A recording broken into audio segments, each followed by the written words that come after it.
Do I have a motion to return to open session? Second. Any discussion? Ms. Reed, will you please call the roll? Yes. Ms. Franklin, Yes. Dr. Gitry, Yes. Mr. Roberts, Yes. Dr. Roundtree, Yes. Ms. Purcell. Yes. 6 in favor. Do I have a, motion carries. Do I have a motion to certify closed session that to the best of each member's knowledge, only public business matters lawfully exempt from open meeting requirements by Virginia law were discussed in the closed meeting to which the certification applies, and only such public business matters as were identified in the motion convening the closed meeting were heard, discussed, or considered? So moved. Any discussion? Ms. Reed, will you please call the roll? Ms. Bond, Yes. Ms. Franklin, Yes. Dr. Gitry, Yes. Mr. Roberts, Yes. Dr. Roundtree, Yes. Ms. Purcell. Yes. 6 in favor. Motion carries. Do I have a motion to approve the personnel report as presented? Second. A motion is made by Ms. Bond. Second is made by Mr. Roberts. Any discussion? Ms. Reed, will you please call the roll? Ms. Bond, Yes. Ms. Franklin, Yes. Dr. Gitry, Yes. Mr. Roberts, Yes. Dr. Roundtree, Yes. Ms. Purcell. Yes. 6 in favor. So our next agenda item is public address. We welcome the opportunity to hear from students, parents, employees, and community members about educational matters in this community. As a reminder, the board sets aside 30 minutes to start our public address. We have the option to extend it in 30-minute increments, which Ms. Reed will remind us of. If there are additional speakers after 90 minutes, the board will continue with their business meeting and hold one additional 30-minute session at the end of the business meeting. The clock continues through applause and disruptions. The more disruptions there are, the fewer speakers who get to address the board. I will call each speaker by name in the order that they signed up. Each speaker will have 3 minutes to address the board. The board does not respond to speakers during public address. The screens will show when the speaker has 30 seconds remaining and when time is up. Please state your name and the area of the county you live in. And let me see.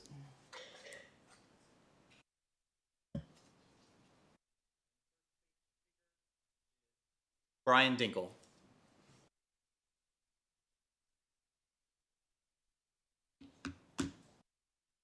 Okay. Next up is Aaron Phillips.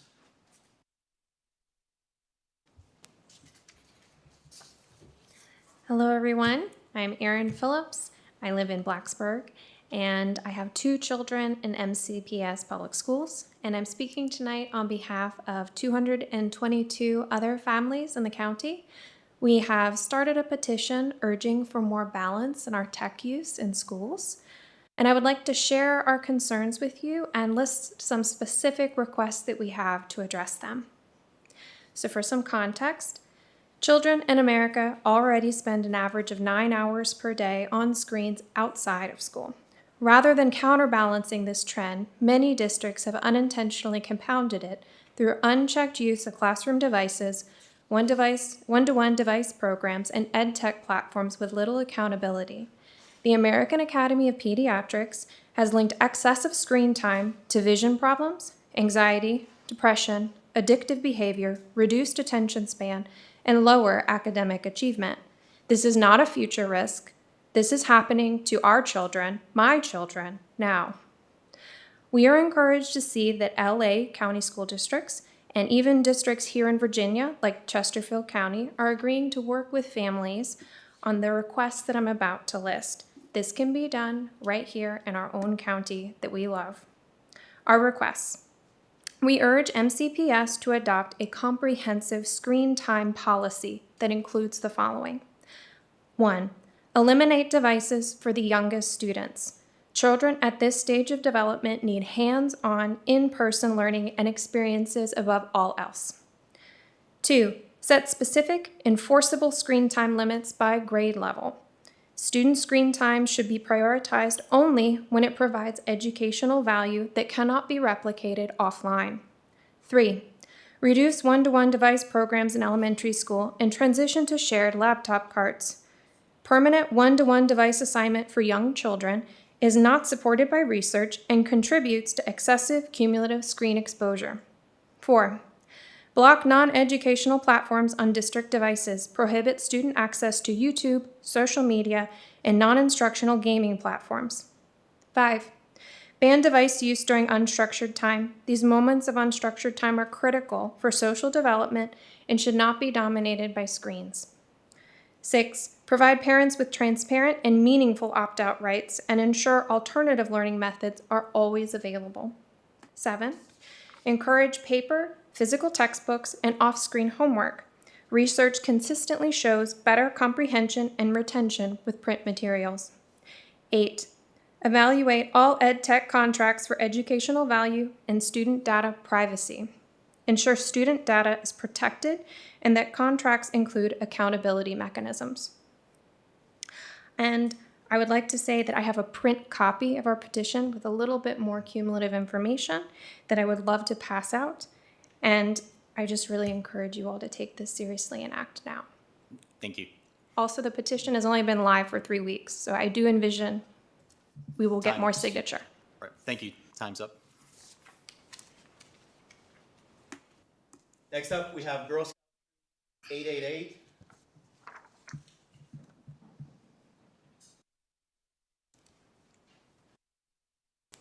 Sorry, we don't have cookies. There was a list of names, but it's not showing up. Yes, so I am Elizabeth Poor. I am one of the troop leaders along with Kim here, and I'm also their project advisor, but this is Anna Graves, my daughter, and Lena Dowdy, Kim's daughter, who are working on their silver award. And so they're going to speak to you tonight about their silver award. We had to do a little bit of an adjustment because Ms. Purcell, who we know is listening, had given us some feedback shortly before the meeting that you guys can't help us with location, but we still wanted to come and let you guys be aware of our project, and maybe they can get some networking out of this. So, girls, I'll let you go ahead. Hi, I'm Lena Dowdy.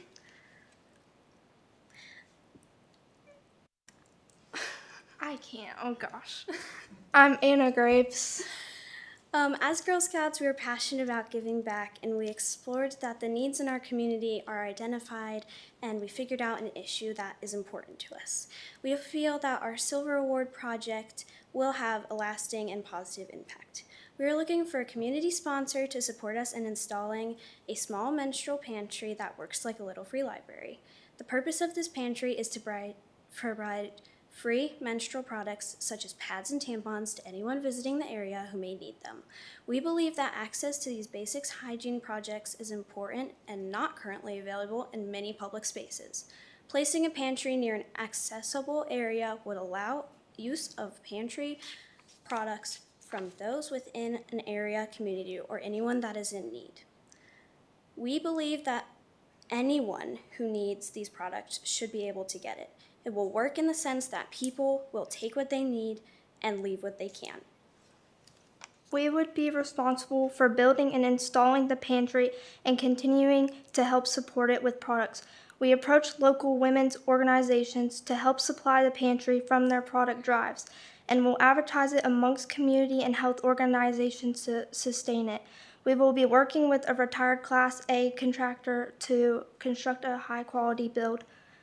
We are now reaching out to Christiansburg Library, several nonprofit groups, and small business owners to expand our possibilities until we secure our location.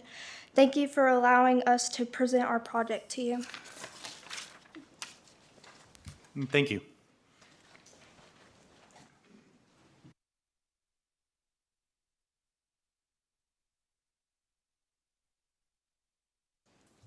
Next up, we have Eve Friday.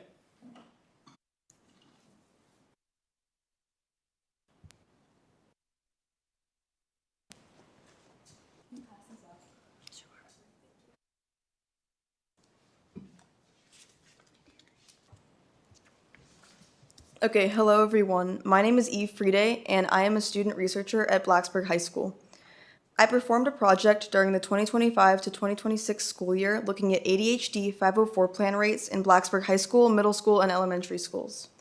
My research analyzed the correlation between years following 2020, the year that primary schoolers began taking home Chromebooks outside of school hours for remote learning, and the number of ADHD 504 plans per grade level in our school system. As you can see on the graphs that I've handed out, following the shift to 24/7 take-home devices, we can see that ADHD 504 plan rates began increasing in 4th graders, 7th graders, and 9th graders during this time period.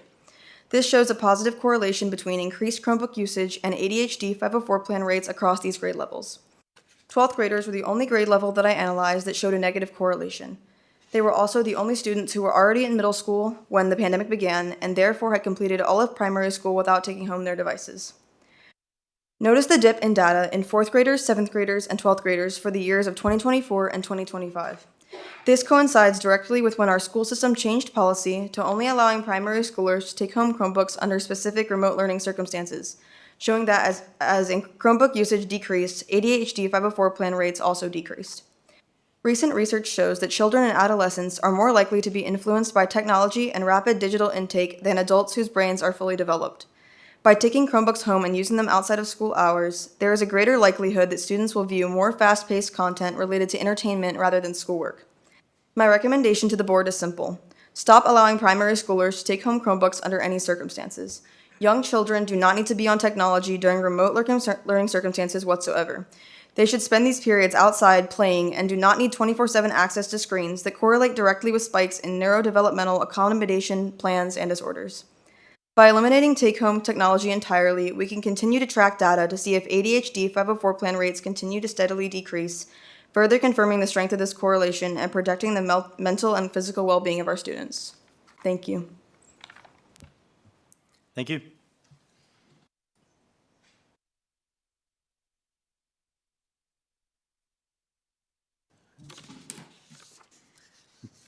Seeing no one else signed up for public address, that concludes public address.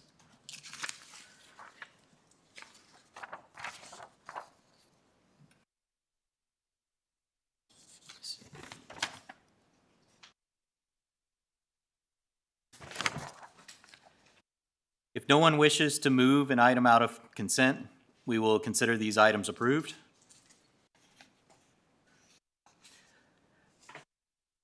Do I have a motion to approve the payment of bills as presented? Motion is made by Ms. Franklin, seconded by Ms. Bond. Any discussion? Ms. Reed, will you please call the roll? Ms. Bond? Yes. Ms. Franklin? Yes. Dr. Guitry? Yes. Mr. Roberts? Yes. Dr. Roundtree? Yes. Ms. Purcell? Yes. 6 in favor. Motion carries.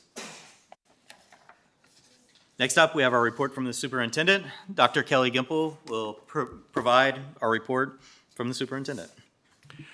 Absolutely. Well, thank you so much, and welcome everybody. Getting back here to the start of school and with the energy and everything that's going on within our buildings, it's a time of great excitement for everybody here in central office and especially for your new superintendent. I do want to thank the speakers for coming up today and speaking about things in the term of what is best for kids. I love that. Thank you so much. Excellent, excellent presentations and great information. Couple updates for you all. CHS ribbon cutting, getting ready to finish up a major project. Mr.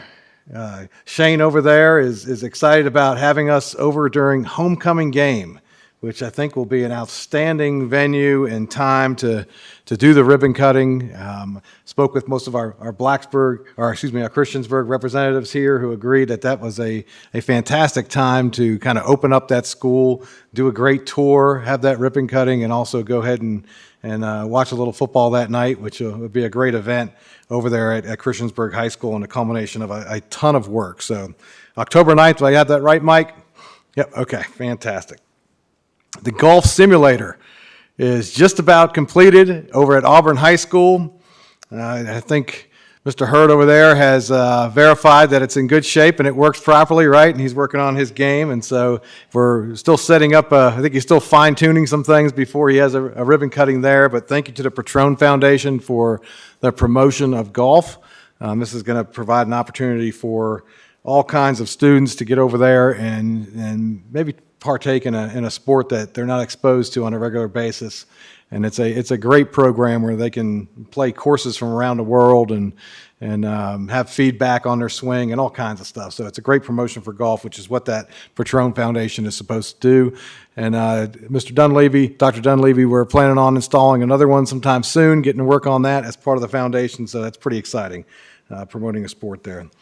We had visitors from Anguilla, I think it's called, in the Caribbean, who came by and worked with our 401 Copperhead robotics team just a few months ago, really as a sort of exploration of STEM activities. So fantastic. So that's saying something when we have visitors from outside the country that want to come to one of our robotics clubs to see what we're doing and why we're doing it and how we're doing it. So that's pretty exciting. Other updates. I'm going to congratulate the FBLA team from Auburn Middle School who went out to the national convention in San Antonio, Texas, just a short time ago, and we had an 8th place national finisher in video production. So great opportunities for our students. This group of students for FBLA traveled to San Antonio, and we actually came away with a national award winner. So fantastic job there. Great job by our Mustangs out at Eastern Montgomery creating 2 canoes in cabinet making class that won first place in the Virginia Lumber Competition. And if you have not seen the pictures of these canoes that these folks made out of wood in their carpentry class, it is nothing short of amazing.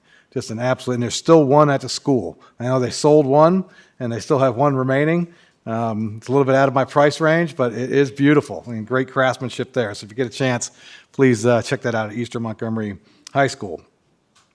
I want to shout out a huge thank you to the New River Community College and everyone who came out this past Saturday for the Race for ACE. Great event. Several board members here were in attendance. Blacksburg High School, we had over 100 participants. Dr. Dunleavy out there and sweated and took the 5K and ran. And so did my wife and Dr. Roundtree as well. I was able to hang a medal on his neck as well for his finish. So great job there.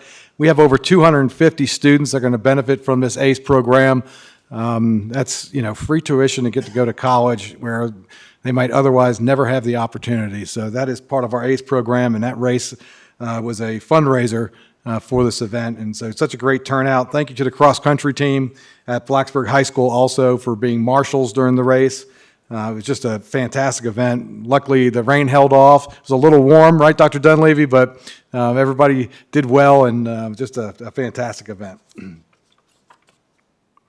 excited to share that on our personnel report, we have just 5 openings right now in our teaching corps here, and we're interviewing as we speak, right, and making offers as we speak, and so that is fantastic. I know of divisions that have over 100 openings at this time, they're for teachers, and so we've done a great job of filling those, and it's a great thing that folks want to be here and want to. We also have just 1 administrator opening, which we have offered, and I think it's been kind of, I don't know if I can say it's been accepted, but we feel like that's going to come to you here in about a couple weeks. So moving right along, and so that fills out that area of our corporation too. So great job in filling those positions all summer long, interviewing, constantly. Great job to our HR team. That's just a ton of positions filled, and we're in great shape to open up the school year. CIP, you guys are going to get intimate with that here in a few minutes. That was just a great accomplishment by the committee. I can't wait for Dr. Brown and his committee to come up and show this to everybody. Culmination of many, many weeks and weeks of meetings.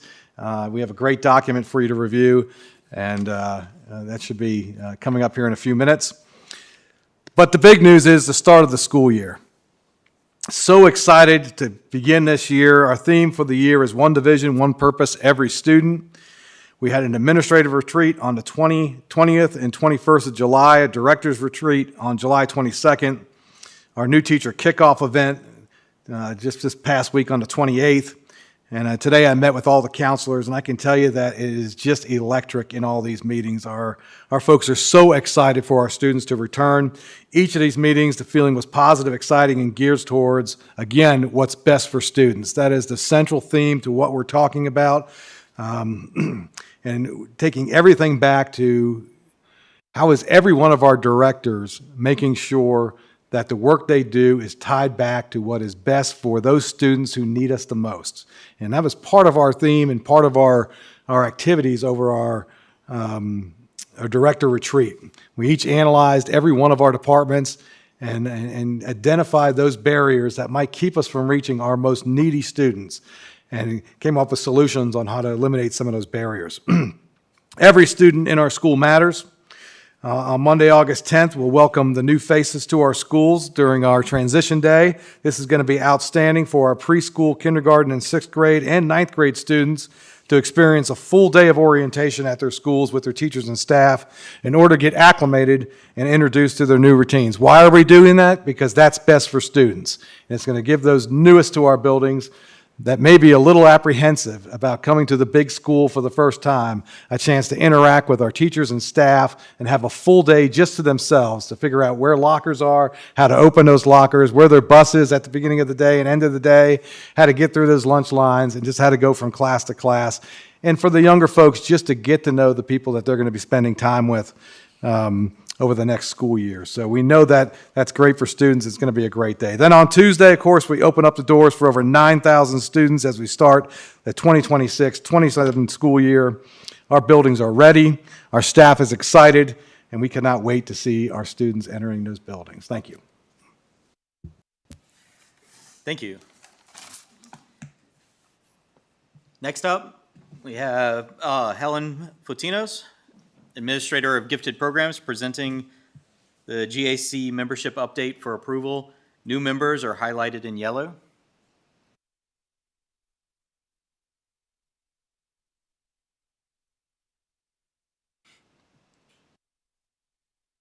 Good evening. Not much to present other than I hope that you will support the membership of these 3 new individuals who have volunteered to spend their time with me. Do I have a motion to approve the GAC memberships as presented?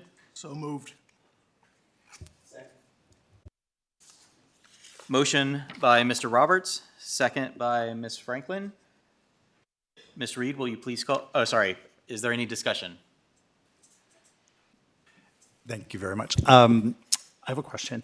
So with the timing of this, I know that we're pushing it, we're moving it earlier, because usually it's in the fall when we do this. So one of the things I was thinking about as I was looking through this is that for new families and children, they were admitted in the spring if they're new to the program. And I just was thinking, if they're starting new this year and they want to get involved, does that mean they have to wait a full year to be members of the committee? No, sir. When they received their letter, it included a link and information about the GAC and asked if they were interested to please apply on our website. Okay. Yeah, because I was just thinking, some of them might not, know at that time. Yeah. And the other question I have is, and maybe you talked about this, I know that it's come up before, is representation. When I was looking at some of the statistics, we do have a pretty substantial Hispanic or Latinx population. And when I looked at the list, I was like, we still don't have any representation for that community. So that gave me pause because I didn't quite know how many we had until I started seeing some of the figures. I don't know if you want to address that. Sure. We send out letters to all the families asking for interest, and then especially when we have an opening in a community, I ask the GRTs to reach out specifically to each of their families and just ask, in a personal way, would you be interested in serving on this community or in this project with us? I think it's hard for families, do you want to come back up to Christiansburg from 7 to 8 on a Tuesday night and have a meeting? So I don't often have a lot of volunteers, but I do continue to ask and advertise.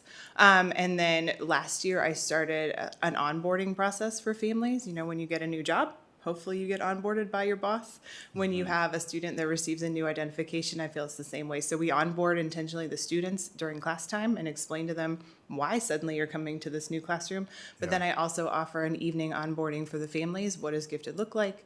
What is the GAC? How can we serve you and support you? And that is all virtual. And then also I record it and send it to all the families as well. So I will continue to share information with families. If you had other ways of being creative, I would love to hear them. Yeah, okay. I'm really hoping next year that there is somebody from that community, whatever you can do, because just one representative. Yeah, absolutely. Because it's a lot of students that they would be representing. Yeah, absolutely. Okay, thank you.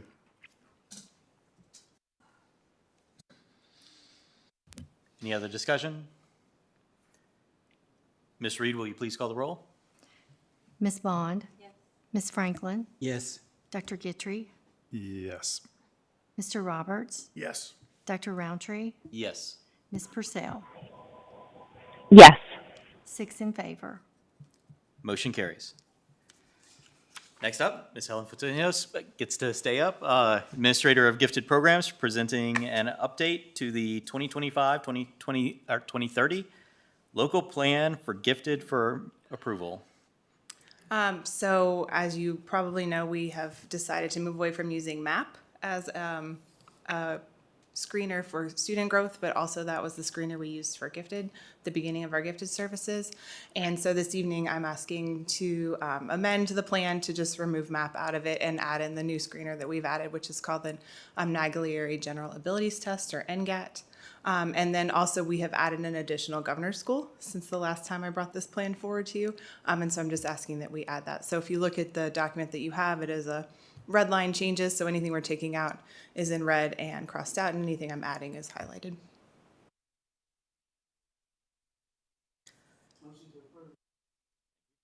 Do I have a second? Second. All right. Motion by Ms. Franklin, second by Mr. Roberts. Any discussion?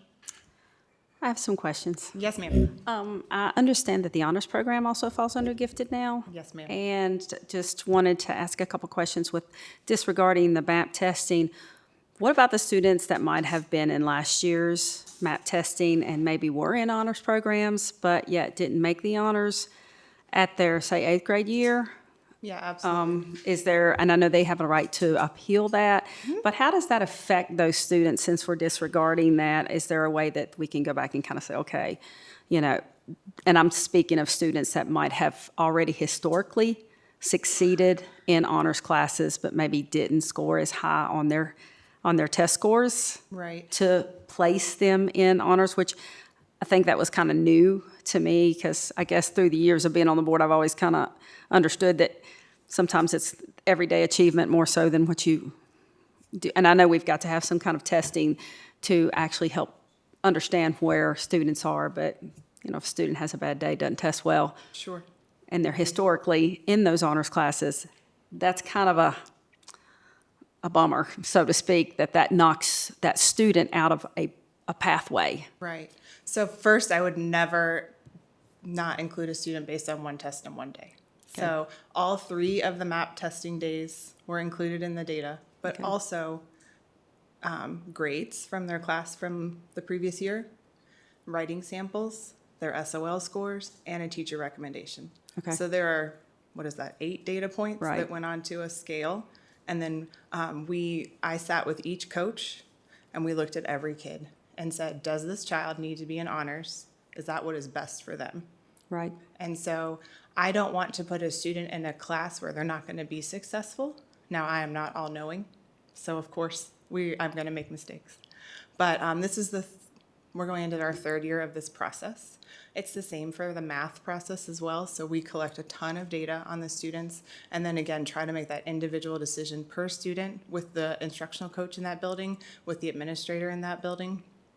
And then also with Dr. Arthur, the director or administrator of ELA. So lots of people looking at the data, trying to make this decision that's best for students. Now, again, we're not perfect and we don't always make the right decision. So then we have a well-publicized appeal process where students can come in, take an additional assessment for us to gauge their progress, and maybe over the summer they made a lot of growth. They also get to write us an essay explaining why they think they should be in that class. So we try to give them every opportunity to get placed in the class that's best for them. But maybe you were in honors in 7 and it didn't go real well for you. So we put you in on level for 8. Maybe you have a great year that year. We can put you back in honors for 9. So unlike math, where it's more of a fixed path just because of all the things you have to learn in a sequence for math, English is a little more flexible. And so we do try to every year ask, has this child made a lot of growth? Do they need to be in the honors class this year? But really, I think the biggest question, and I think Dr. Gimple said this, is we're trying so hard to make sure we pick what's best for each student in their individual space at that time. And appreciation for every bit of that, of what you just said.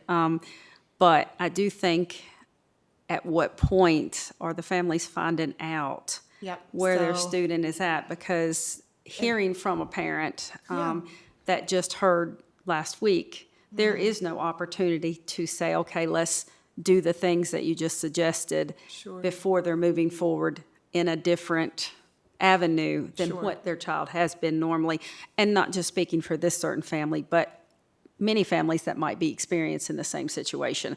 So how can we be better at maybe saying, okay, at the end of the year, you know what, looking like at the end of the year here, this is not going to be the avenue that you're going to move Right. forward. Then if that family would want to pursue all the things you just shared with me. But I think right now, that's not what's happening. Okay.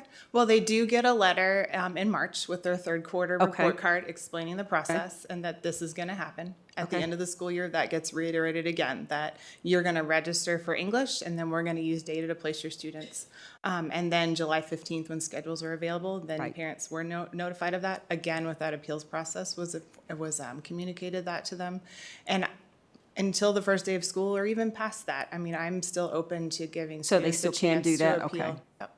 So those prior two letters did go out, did you say in March? And when was the other one? I believe at the final report card, another letter Okay. went out explaining Okay, placement great. of classes. Thank you. That's the information that I might be looking for, that I can pass along to the families that reach out. I can kind of say, okay, this is what to look for. Yeah, and please send them my way. I want to be as transparent as possible with the process, and I want to connect them with the right person to help them. So if there's someone that has a concern, please share my information. I would love to talk with them. Absolutely. Thank you. I don't have any questions, but thank you for making sure the new governor's school was added for me. Thank you. You bet. Thank you for that note. I appreciate you. Anyone else? Any more discussion? Mrs. Sotinos, I have a question. Can you hear me okay? Yes, ma'am. How does the NJAT, is that how you say it? Yeah. The new general abilities test, like, just how does it work? How long does it take? Like, how many days of testing are the kids going to be in for Yeah, that good question. screening? So it is 3 sections, and the writers of the test recommend that you take it over 2 testing periods, and it is a timed assessment. So for the second graders that will take it, they have 35 minutes, I believe, and for the 4th and 5th graders, they have 30 minutes. However, when it times out, you are only scored on the questions you were able to finish. So no one should feel that they didn't do a good job by not finishing the test. So it will be, in my recommendation will be to administer it over 2 test periods. That could be an hour in the morning and another 30 minutes in the afternoon, or an hour on one morning and another 30 minutes the next day. We're going to do a training on November 4th for all of the classroom teachers that will be involved in this, the instructional coaches and the ITRTs, and then any administrators or any other members of the staff that want to participate. Mr. Trussell and I will be providing that.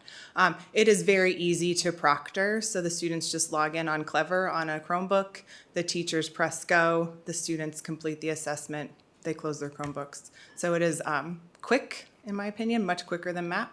At most 2 testing periods, but at most, I think, an hour each time.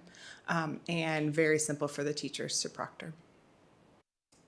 The thing I like the most about the test, it is a completely nonverbal. So there's not a single word on the test.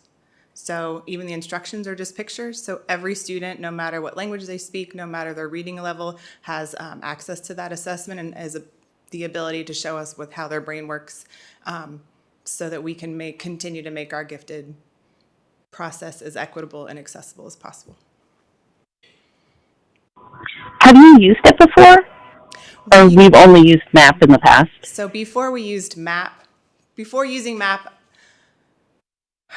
I think it was 2015 when we started using MAP. Prior to that, we used something called the NNAT, so the Naglieri Nonverbal Ability Test. So that was the first test that Jack Naglieri wrote, and it is just visual spatial, and that was what we used as our gifted screener.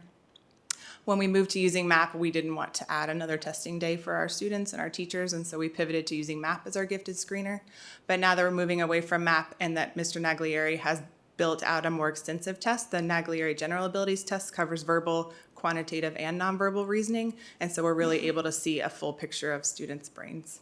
So we have used it for the last 2 years as our ability assessment after students have moved into the screening process. So MAP was our screener, and then the NGAT was our other assessment we would use once students had been referred for gifted services or for testing for gifted services. So it's not new to the gifted staff.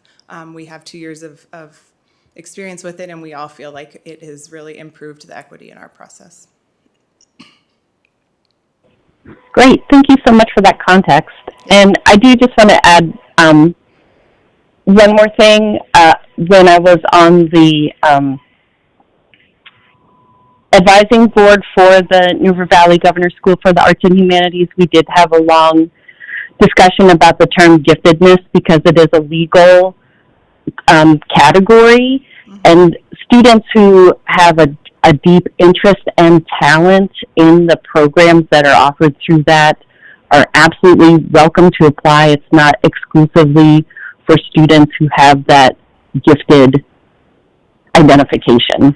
And that was just a clarification that I wanted to share. But thank you so much for making that edit as well. And thank you for all your work, Ms. Latina. Yes, ma'am. Thank you.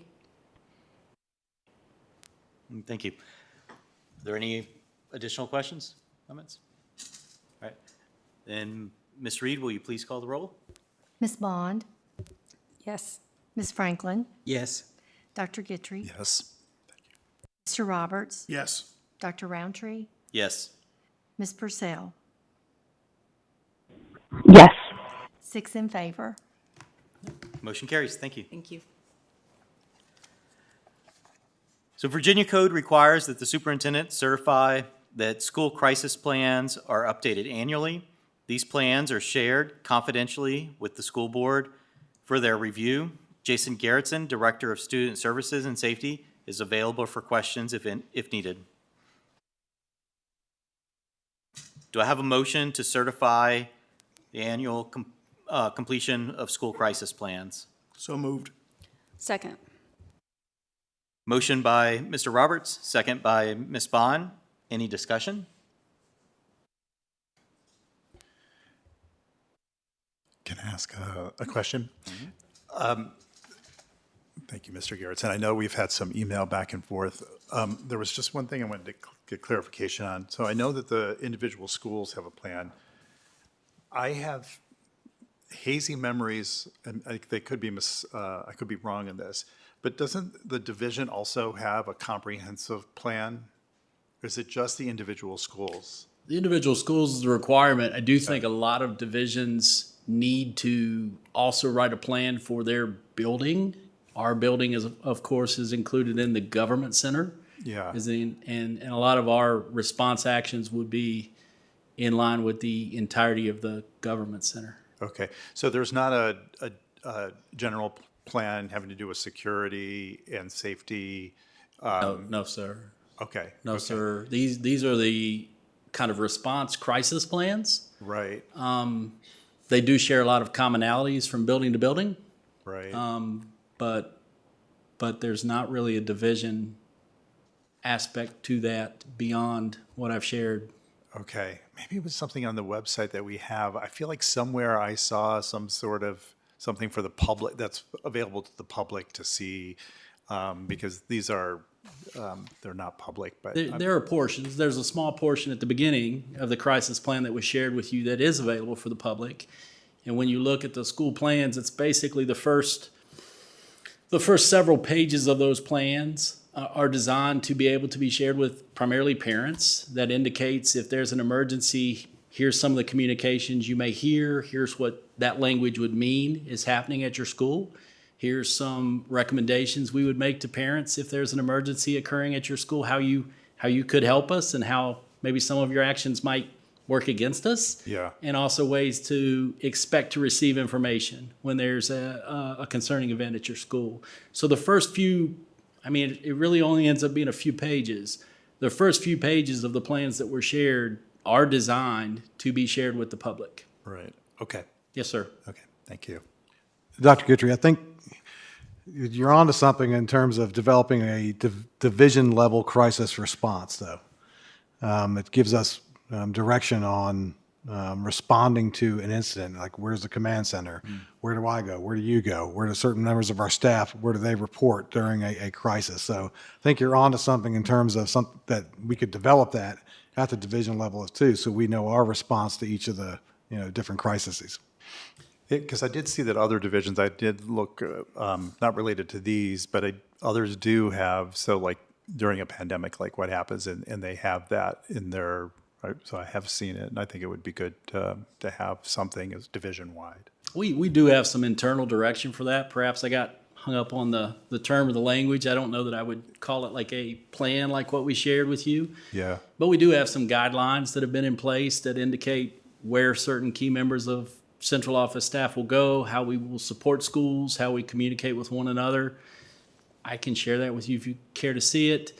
I don't know that I would have characterized that as a plan, but more of like a process or a procedure. Yeah, and so I remember seeing one that, like, for a division, if there was a health crisis, who gets contacted? And so some of, we have some language in our policies because we were reviewing on what's supposed to happen. So is that reflected in a comprehensive plan or whatever you want to call it that's available to the public that reflects that?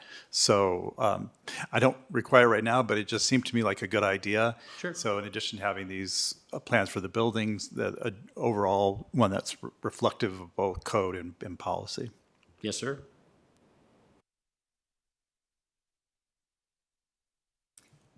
Any other comments? All right. Ms. Reed, will you please call the roll? Ms. Bond, Yes. Ms. Franklin, Yes. Dr. Guidry, Yes.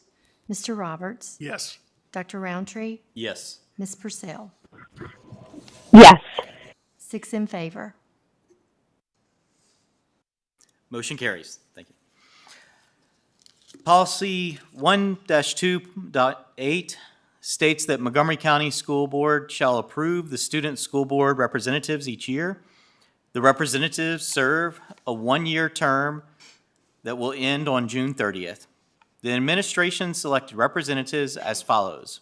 For Auburn High School, Sophia Hester Dorb. For Blacksburg High School, Fayez Kabir.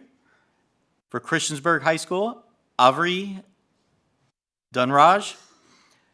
For Eastern Montgomery High School, Jackson Matherly. Do I have a motion to approve the 2026-2027 student school board representatives as presented? So moved. Second. Motion by Mr. Roberts, second by Dr. Guidry. Any discussion? Ms. Reed, will you please call the roll? Ms. Bond, Yes. Ms. Franklin, Yes. Dr. Guidry, Yes. Mr. Roberts, Yes. Dr. Roundtree, Yes. Ms. Purcell. Yes. 6 in favor. Motion carries. Do I have a motion to authorize a supplemental appropriation from the 2026-2027 school operating fund to the school nutrition fund for free student breakfast? So moved. Second. Motion by Mr. Roberts, second by Ms. Franklin. Any discussion? Ms. Reed, will you please call the roll? Ms. Bond, Yes. Ms. Franklin, Yes. Dr. Guidry, Yes. Mr. Roberts, Yes. Dr. Roundtree, Yes. Ms. Purcell. Yes. 6 in favor. Motion carries. Do I have a motion to authorize the request to the Board of Supervisors for categorical transfer within the 2025-2026 operating budget? So moved. Second. Motion by Mr. Roberts, second by Ms. Franklin. Any discussion? I have a question. Okay.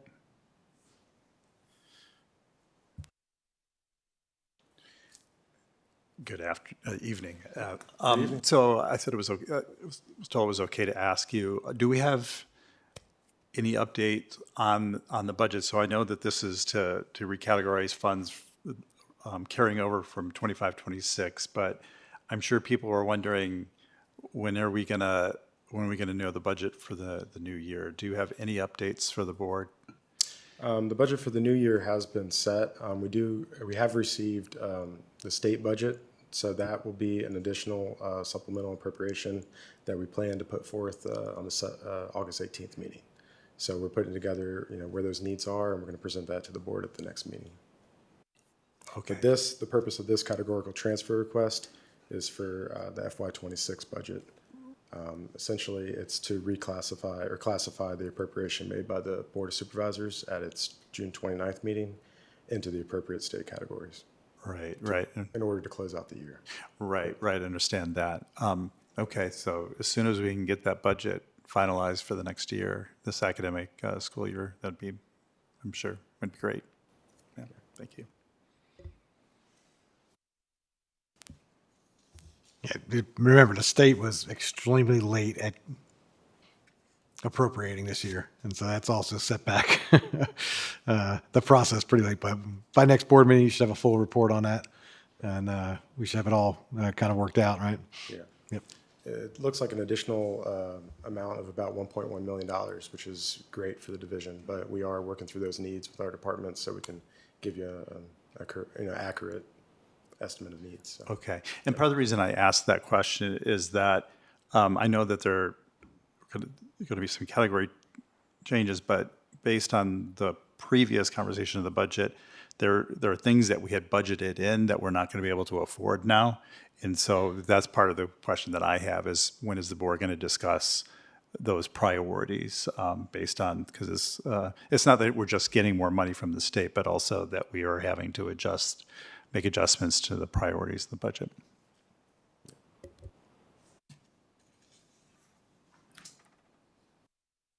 Any other discussion? Ms. Reed, will you please call the roll? Ms. Bond? Yes. Ms. Franklin? Yes. Dr. Guitry? Yes. Mr. Roberts? Yes. Dr. Roundtree? Yes. Ms. Purcell? Yes. 6 in favor. All right. Next, Dr. Mike Brown, Director of Facilities, will present the 2026 to 2036 Capital Improvement Plan.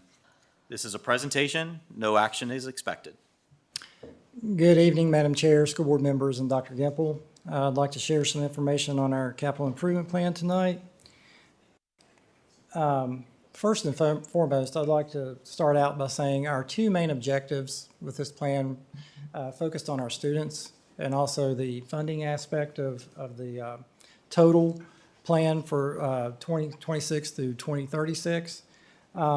That was a heavy emphasis in our discussions and our planning.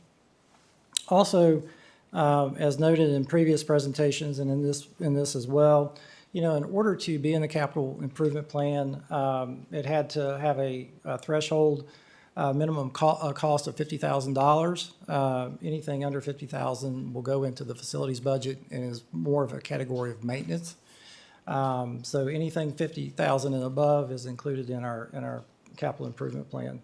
And of course, again, our goals is, to provide a healthy learning environment, modern technology, make sure we meet ADA accessibility and, preserve our public infrastructure. As noted in previous presentations and also in our CIP plan, current one, we had immediate priorities, which we are working on currently. Those were identified in Auburn, the HVAC replacement project, which is ongoing right now.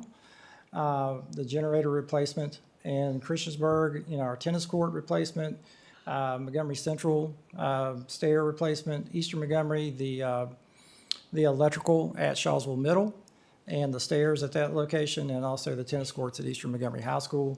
And of course, Blacksburg Community, Kipps Elementary, the facade and canopy repair, and Gilbert Linkus ramp replacement.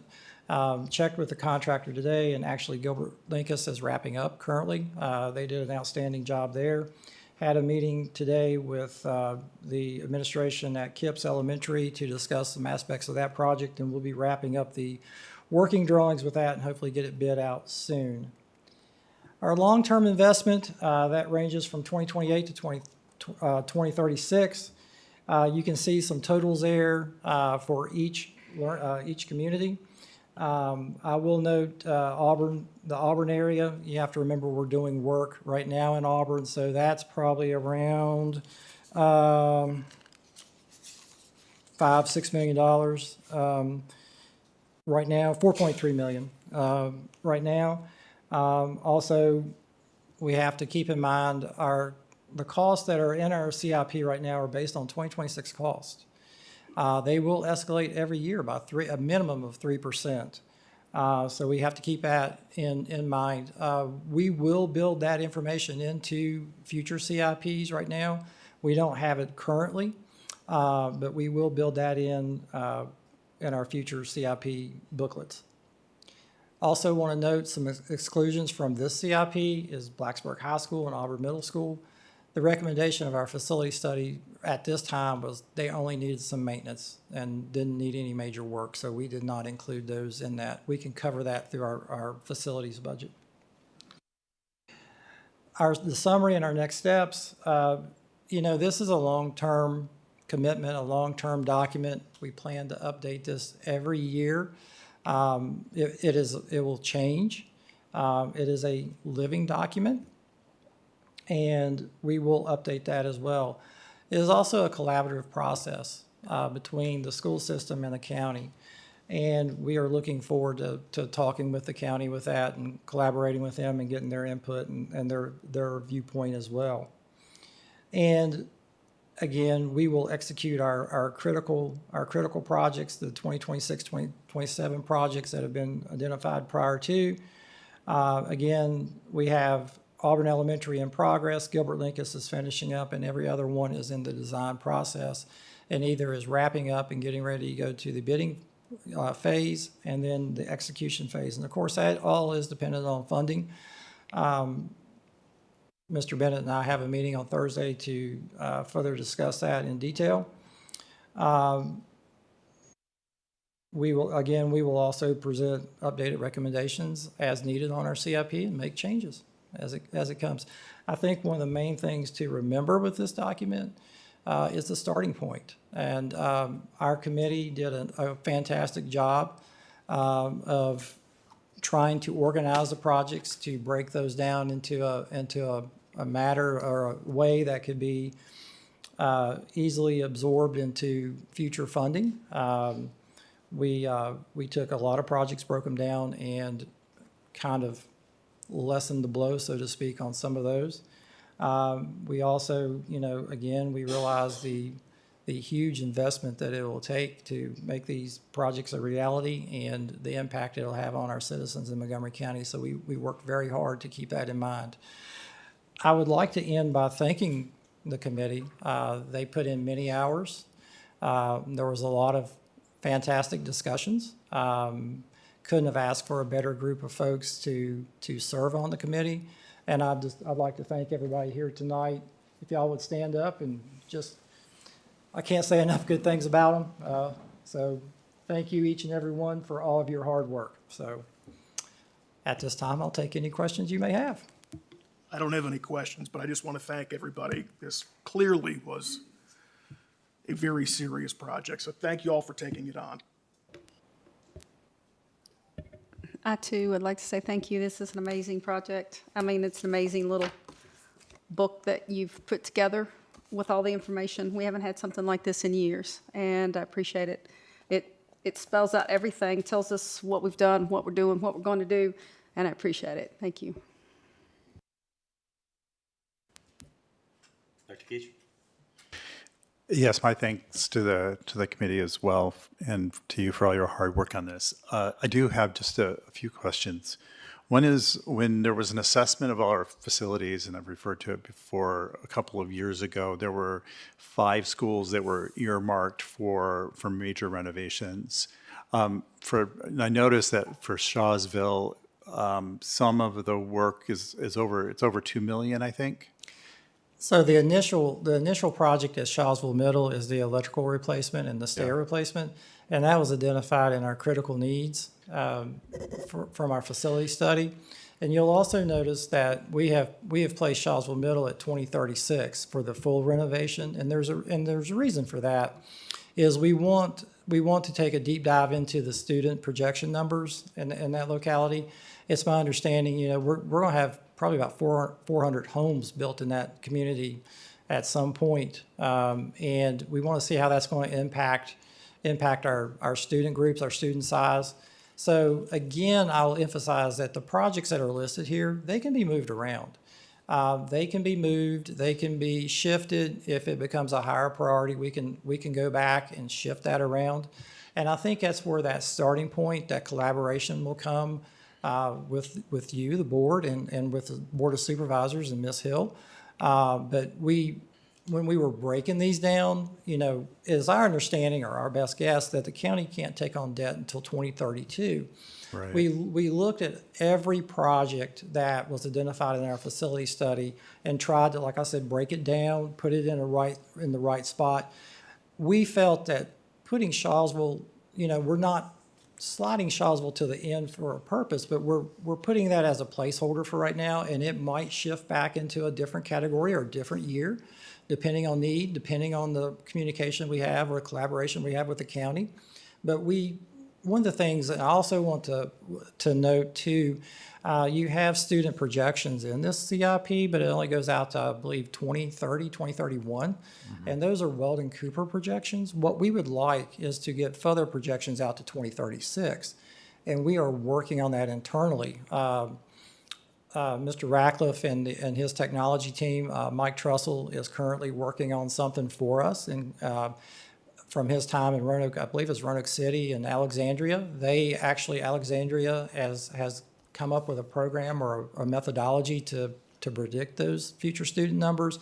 And I know he's working closely with them to try to get those for us. So we're hoping to have that. We just didn't have it in time for this current CIP, but we put what we had in here as a placeholder or to get us started.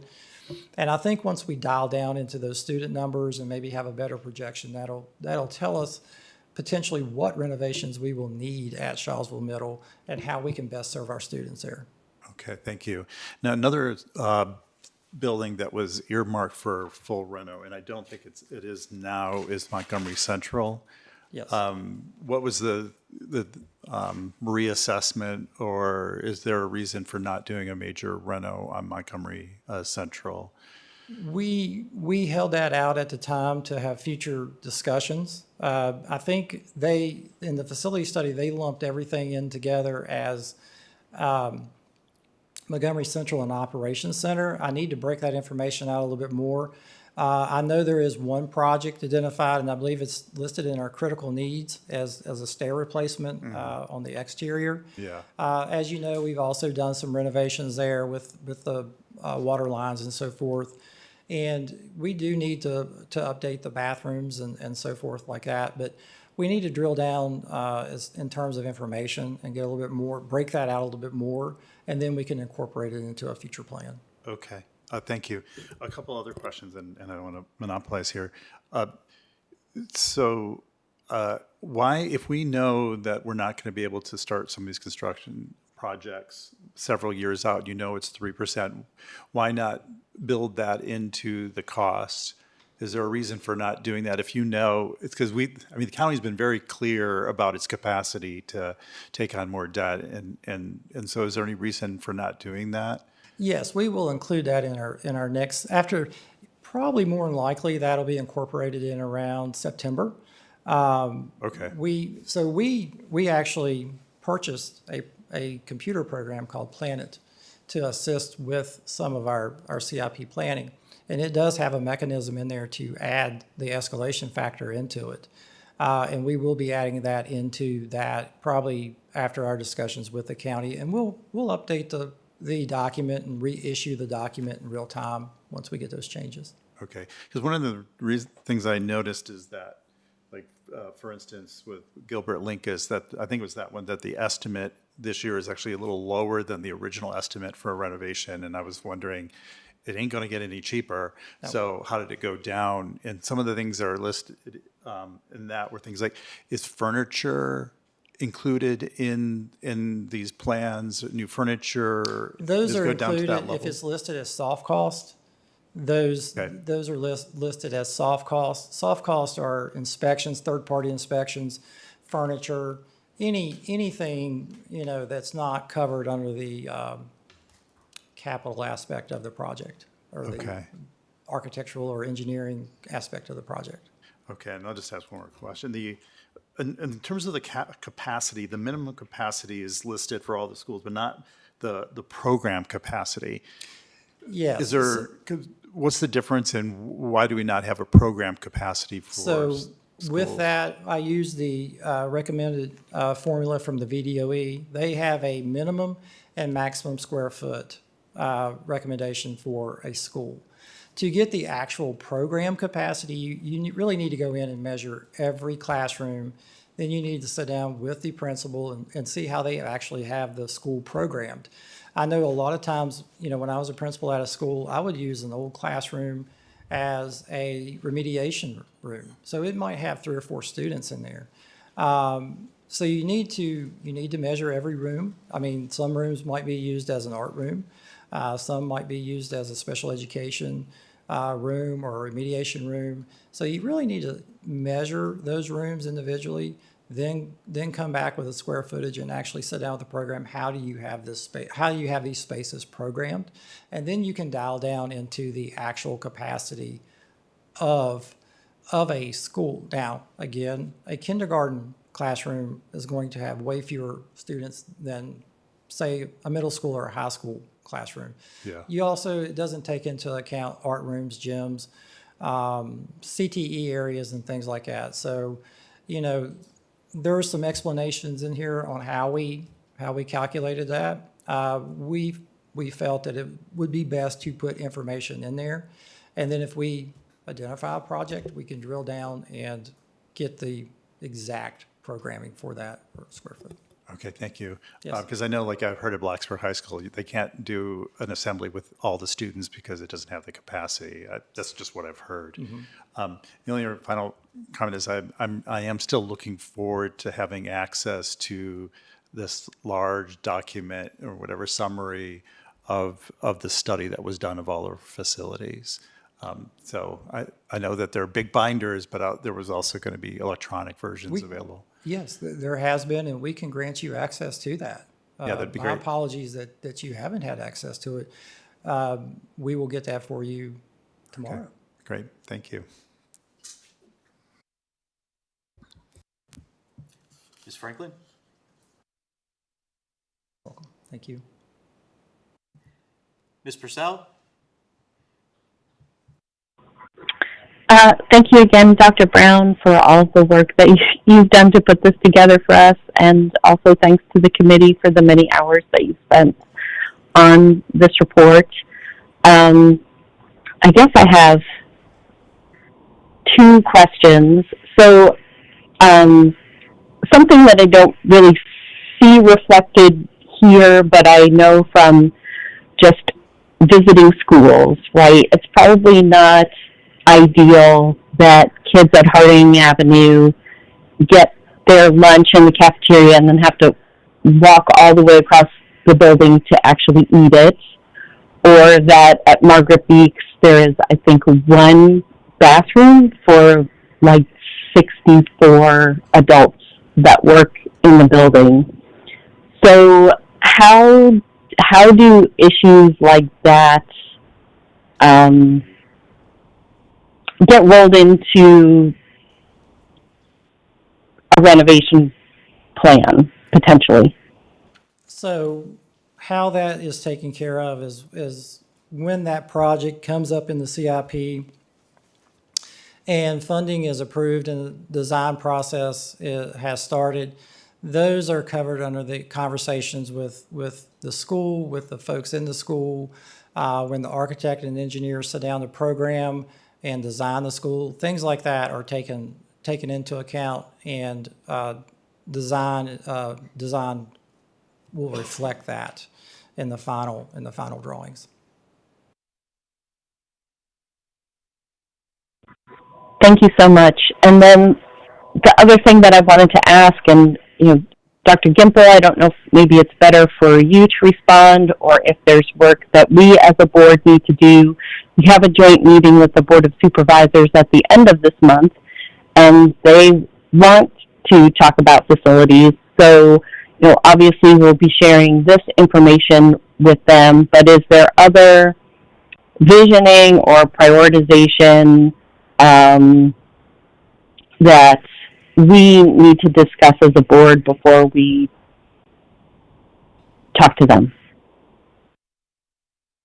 I think we need to look at our projects up to 2032. One of the things that you will notice in there, we receive probably around $3.1 million per year from the county, but if you'll notice that around 27, 28, 29, it ramps up a little bit. We've tried to keep that to a minimum, but there will probably need to be some additional funding to take care of those projects. So I think that is a focus that a conversation that we'll need to have. We'll need to tailor our plan to reflect the funding available.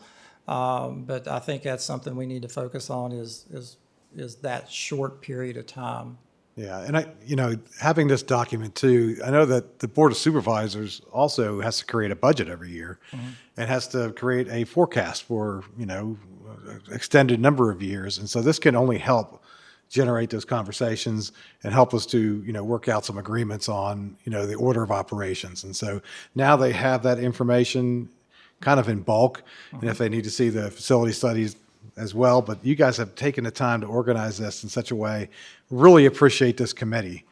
Those of you guys on staff, you don't get anything extra for serving on a committee, the number of times and the number of hours that you put in here, and it's only because you love this division that you do it.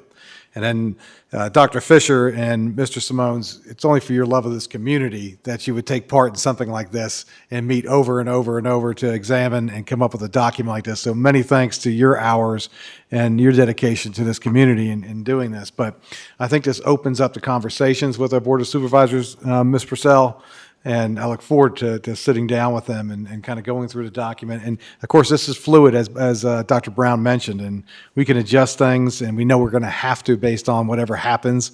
But certainly there could be different prioritization that takes place. This is this committee's best shot at coming up with a starting point. We could have 8 other committees, and they would have 8 other starting points, but I have to say my hat's off and kudos to this group for working so hard and producing a quality document like you have.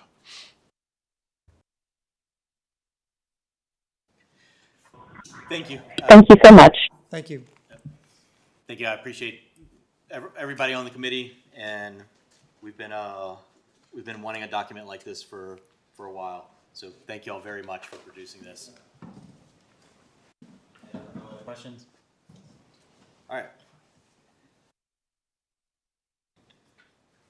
Next, Dominic McKee, Director of Human Resources, will present an update on staffing for the 2026-2027 school year, detailing current vacancies and recently filled positions. This is a presentation. No action is expected. Good evening, Madam Chair, Ms. Purcell, Vice Chair Dr. Roundtree, members of the board, Superintendent Dr. Gimple. I'm here to present the staffing update for the from the 25-26, but Dr. Gimple said it perfectly. I just want to first thank the board and Dr. Gimple for your dedication to make sure that this division has competitive salaries and competitive benefits, because once we present this information, you'll see the number of vacancies that we have, especially compared to other school divisions, that all your work that you put in for the past couple of years has definitely paid off. So thank you for your time and attention to that. So with that being said, we'll start with the administrator. We only have one administrator vacancy. We have 5 certified vacancies, 4 special ed vacancies, and then 20 classified. And let me stop here and I want to thank the curriculum and instruction department, Dr. Comer, Dr. Mitchell, for all the interviews and the committees that they put in throughout the summer, as well as we have some individuals in the crowd that was serving on those interview committees, as well as looking at the certified. We only have 5 vacancies there. That is huge. So thank to all the hiring managers and the principals and the time they put in to make sure we get the interviews done. The special ed certified, you see we only have 4 here. That's Dr. Ligon and the hiring managers as well, putting those efforts into that. And then classified with Dr. Brown, Mr. Walters, operations. And I'd be remiss if I didn't thank my department, the HR department and the payroll department for all the work that we put in to make sure that our individuals are interviewed. So just breaking down a little bit more, we have one AMS opening, assistant principal, and we're close to closing that deal per se. So we will have a decision by the next board meeting. You also have 5 certified openings, one at science position at Blacksburg Middle School. We're accepting applications right now. We just got that resignation. We have a reading specialist at CHS as well as a school counselor. We have a Spanish teacher and then the alternative to 10-day suspension teachers. And keep in mind, in those positions, we're accepting applications, we're interviewing, and we're also, there's some candidates that recommend to hire. I do also want to thank Dr. Widener because she has been sitting on the interviews as well to all of the certified staff. She met with every single one of them before we approved them. Next, moving to the special ed vacancies. We have CODA. We have one candidate that we recommend to hire, then we have one vacancy out there. We have a teacher of deaf and hard of hearing at Price's Fork, accepting applications. And then we have special ed. We only have 2 open positions, one at BHS and one at CHS. Again, having such low numbers, especially in the single digits, is huge. And when we say we're accepting applications, we're still working with Mr. Webb and his team and making sure that we are advertising these positions and our hiring managers on top of looking at the candidates when they come in, interviewing them as quickly as they can, and then we recommend to hire. For the classified operational positions, again, I can't speak enough about the hiring managers and Ms. Jones and Dr. Brown with the custodians. We only have 4 custodian positions open, which is huge. 1 at Falling Branch, 2 at Blacksburg High School, 1 at Blacksburg Middle School, and then machine technician at facilities. And transportation, we have 1 bus driver, 3 bus drivers there, and then 2 bus aides. And I have talked to the ones that do have openings, so we make sure we have a plan in place, because as you know, school does start on August 10th for the transition, August 11th for everybody else. So make sure we either have a sub in place or some plan to make sure that there's a body in place for those vacancies. And then the classified instructional, and let me spend a little bit of time here in terms of the para-educators. We only have 8 or 9 positions open, which is huge. I'm sure you guys remember in previous years how many vacancies we had for the para-educators, but that goes back to the focus in terms of the salary and benefits to ensure that we're competitive with other school divisions. For administrative assistant, we have 1 at CHS, and then lunch resource aides, we have 2, and then school testing coordinator assistant, we have 1. Again, when it says accepting applications, we're still actively looking for those candidates, and as soon as we find them, we'll go ahead and interview them. And then breaking down diversity hire, this is for 25-26.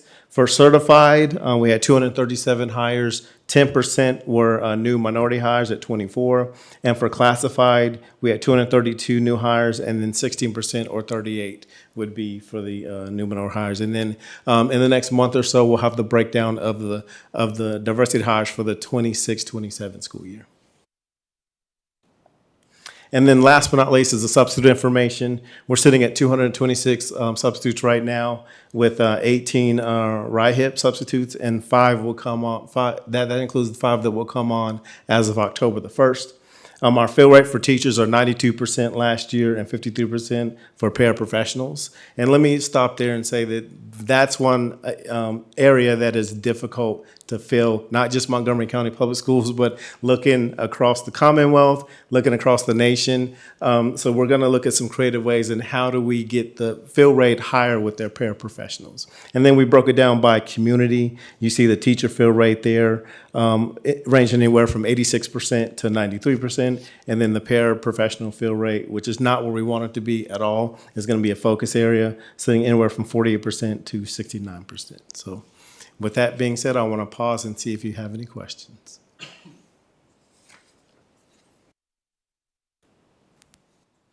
Any questions, board? Thank you so much for the presentation. I do have just a couple of quick ones. The first is, I would suggest not referring to them as diversity hiring, usually other like inclusive or some other language that's used because people, there's a label associated, oh, they're a diversity hire. Okay. Meaning they're not qualified. So I just would suggest thinking about that language. Yes, sir. I know that this is from last year. One of the things I find really helpful is if there's some longitudinal references in there. So these percentages on their own don't tell me a whole lot if I can't compare them to previous years. So Okay. that's sometimes what we've received is, this is where we were last year, this is where we are this year, so we can see where there's improvement, where we're not improving and going the wrong way. So that's another thing I would suggest, but thank you so much. Will do. Oh, there was one other question, sorry. When, one of the things I am, and we can talk about this in the future, is that with a budget, one of the things that came out is how much we are spending on contract services for special ed.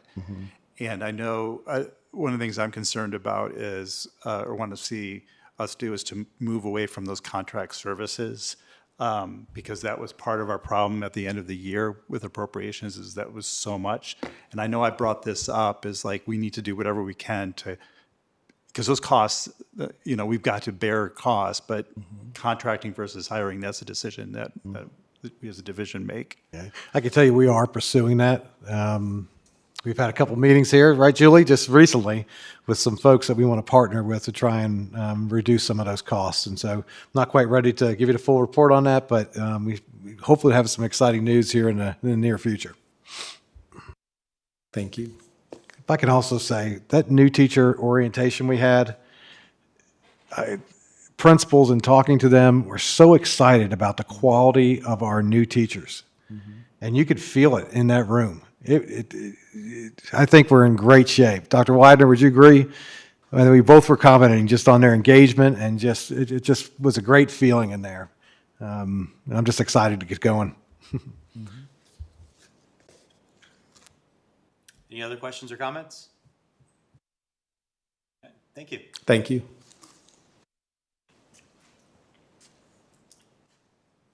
Okay, next, the division presents Section 2 of the policy manual to the board for a first read. The division also presents publication updates from VSBA. Ms. Leah Bressler, Director of Organizational Compliance and Policy Review, is available for questions. Good evening, Vice Chair and Chair Purcell, Superintendent Gimple, and board members. We're here tonight to discuss the MCPS policy revisions. I've done a presentation. I'm not sure if you want to see that or if you'd prefer that I hold off on that. It's up to you guys. I could do either one. All right, well, this is out of order, but I'm just going to go ahead and launch into this thing. So this has devolved into a major failure. The way that we are pursuing this, it has become obscenely time-consuming to the point where I have to publicly apologize to Ms. Bressler for dragging you into this. I had no clue it was going to get to this point. It's okay. What I am seeing is the notion of patching up our homebrew policies is completely untenable. It is not something that can realistically be done. It is an exercise in pure futility. We have to start going back and looking at VSBA policies and adopting those. The idea that we're going to somehow bring our 20-year-plus old policies into compliance is so time-consuming and so taxing on our staff that we should be ashamed. I'm ashamed for even suggesting that would be something that would work. Adopting VSBA is the only thing that frankly makes any sense whatsoever. What I'm proposing is we start pulling VSBA policies and we go from the very beginning to the very end. If there's something anybody doesn't like, pull it out. If you want to add a regulation, that's wonderful. Remember, we are VSBA members. We can all contact them. We pay for this service. If we have issues with policy, if we have questions about policy, we can call, we can email. That's available to us, and it's a service that we are neglecting. We are wasting our money by not utilizing that. And again, Ms. Bressler, you have done an enormous amount of work. The roadmap that you have built is phenomenal. I am so sorry that it has just devolved into something that I'm not allowed to say from the dais. I think you know what I'm getting at. So thank you very much. If you want to roll through it, roll through it. But as far as I'm concerned, it's dead in the water. And if I can co-copy on that, just looking at it, I can't imagine what you've been through trying to get this together. And it's just, it's ridiculous. It's ridiculous that you've had to put this much effort, this much time into just trying to update a policy. And I have no ownership of what has had to go on you and your committee. And I, too, apologize because it's gotten out of hand. And understandably, we've got to update our policies, but this has just, it's just put too much on you. And I, too, apologize. So, however, we as a board together want to move forward, and everybody may not agree, but this is just like any other vote, in my opinion. The decision of the majority goes in the proceeding way that we need to move forward. But what I saw in this presentation, just I couldn't get over it. So, but thank you for all of your work, but you shouldn't have had to do all this. So, accept my apologies as well as a board member, and hopefully we can find a different path to move forward to fix what problem we've rolled into with having ancient policies. And if this board just has to take one at a time, then that's just what we'll have to do.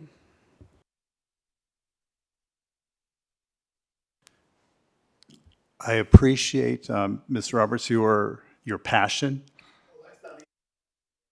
Yeah. To be frank, I couldn't disagree more. So when I see this, I see Montgomery County Public Schools history, its tradition. You might see it as outmoded. Now, with all due respect to the VSBA, we, up until recently, had Sands Anderson as our legal counsel. I think it's the largest firm, public school, that represents public schools in the state of Virginia, if not one of them. And we've had them for many, many, many years. So I have compared policies, and I'm just going to throw one out, and I know you're at the dais, you don't have to answer this question, but just to take one example, policy 223. There's a part of it that talks about, it's kind of serendipity that we had the Girl Scouts here with us this evening. So in it, it says local youth-oriented community organizations, including but not limited to the Boy Scouts of America and Girl Scouts of the USA, and their volunteers and staff shall have reasonable and appropriate access to the school property, to distribution, et cetera, et cetera. Does anybody know why it says Boy Scouts of America and Girl Scouts of the United States, USA, in our policy manual? And why VSBA doesn't? Does anybody know?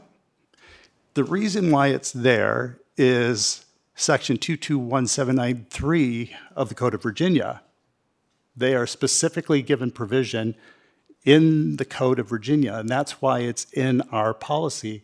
But those protections for the Boy Scouts of America and Girl Scouts of the United States of America, USA, those protections are stripped out.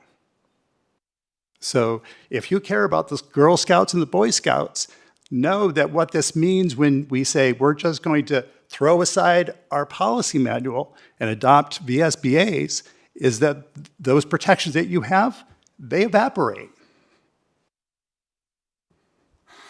So I am 100% in disagreement with your approach to policy. I've compared our policy on multiple points to the VSBA's model policies, and there is so much missing in their policies. In fact, you look at them multiple places, it's like the board has to decide this, this, this, and this. There needs to be regulations that go with these policies, which we do not have. They're not part of this process. This is, I agree with you, this is a mess. We're not only trying to review, but we are trying to do multiple things at one time. And I have a full-time job. I can't just at any time just be like, okay, I'm gonna set aside a couple of hours during the day. Virginia Tech has made it very clear to me, but my priority employment is Virginia Tech. During working hours, they expect me to be working for Virginia Tech. That's my loyalty. I had legal counsel at Virginia Tech tell me that. So this has to be manageable, and it is not manageable with all due respect, because what we're trying to do, to me, is crazy. Here's my response. I don't think you heard anything I said, because one, I did mention regulations. I said very plainly, if there's something anyone has issue with, pull it. We can remove it, and that can be discussed later. I've said over and over, we are out of compliance. And that's not something you can argue with. We are. That doesn't get a response. We're out of compliance. That's a black and white issue. To get back into compliance, it's not waiting and going around doing this piecemeal one at a time. And the other thing that really is starting to grind my gears, I have a full-time job. The idea that I'm just here with all this time to burn to go through all these policies is ludicrous. What it does is it moves my time during the week that I'm supposed to be working on my job to do it on the weekends. So I can't, that bothers me. I don't want to hear that kind of allegation again. I have a full-time job just like everybody else does. This needs to be fixed. And I'm getting sick of seeing wrenches thrown into it, because what I've been seeing and hearing is that this becomes intentional slowing us down. We need to move forward and get this done.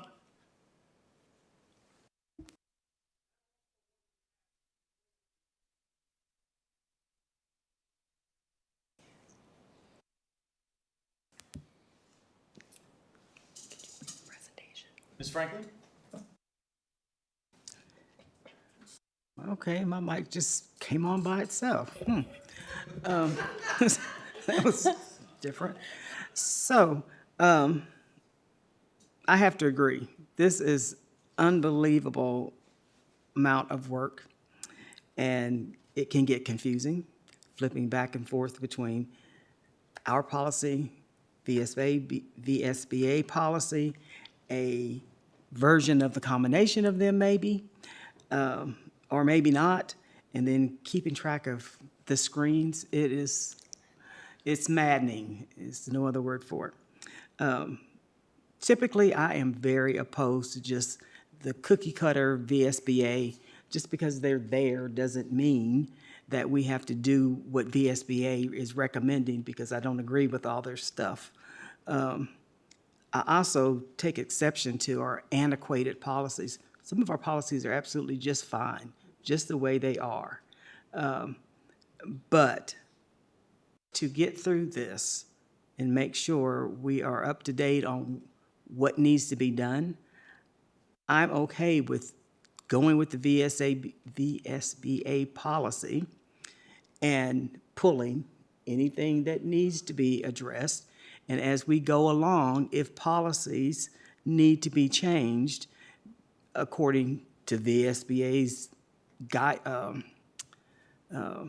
not draft, what's the word? Template policies, okay? Then, model policies, thank you. Then we can do that. But right now, you have better things to do, and us trying to keep our minds straight, even those of us who don't have full-time jobs anymore, have, have better things to do than flipping back and forth between screens and trying to figure out other regulations that may fit into this. So, yeah, let's move this process on.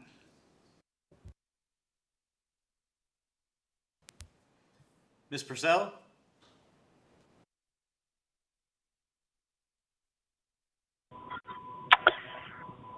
Thank you, Dr. Roundtree. Ms. Bressler, I know that you have put a tremendous amount of work, sweat equity, tears, multiple hours into pulling this together for us, and I'm so very grateful. And I apologize from my stance as chair for kind of letting this become as untenable as it has. Please know that your hard work is very, very appreciated. I am happy to go in the direction that the board thinks is best for making sure that we are in compliance and to make changes along the way. I think the routine that MCPS had followed with Sans Anderson is part of the reason that we're in the situation that we're in now. You're only addressing the new things that came out of the General Assembly each year, and then maybe things that cropped up throughout the year, and not really keeping track of other changes that just needed to be reviewed on a regular basis. So there does need to be some kind of balancing. I'll also say that I told my community when I ran for the school board that I was going to do this job on their behalf. And it is also a job that I get paid for. And it is often inconvenient, and I have to juggle multiple priorities. And I think it's insulting to the other people on the board and to the community to say, well, I have my other job and I can't do this. There has been a committee.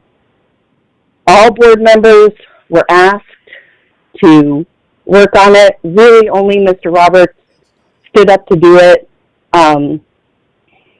with Ms. Bressler. And it's all of our responsibility to make sure that we get back in some kind of routine and get into compliance. I am happy to go with the will of the board.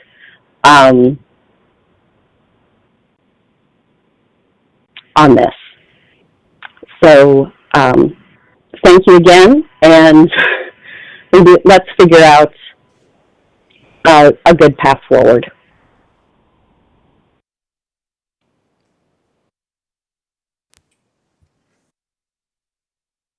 Yes, I don't know. I maybe should have let you go through the slide deck. But I do like the procedure that you came up with here in your slide deck. Different categories of category A that has my I liked how they were handled.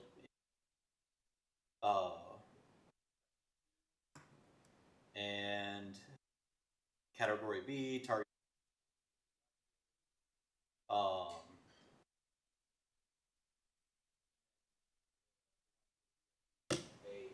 specific replacements. And then you had brought out, and those were in a back to replace.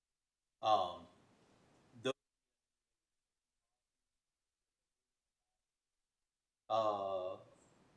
in that slide deck were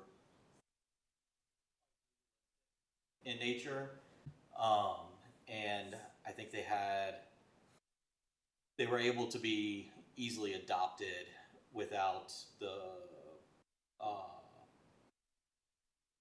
maybe as much local flavor as what other policies might need to have.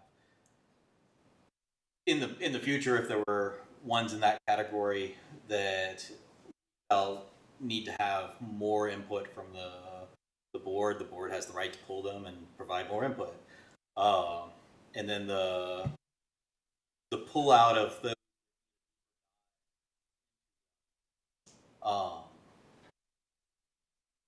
was also beneficial, where it's just the administration coming to us and saying, hey, we feel like you need to put input into this for us to finish it.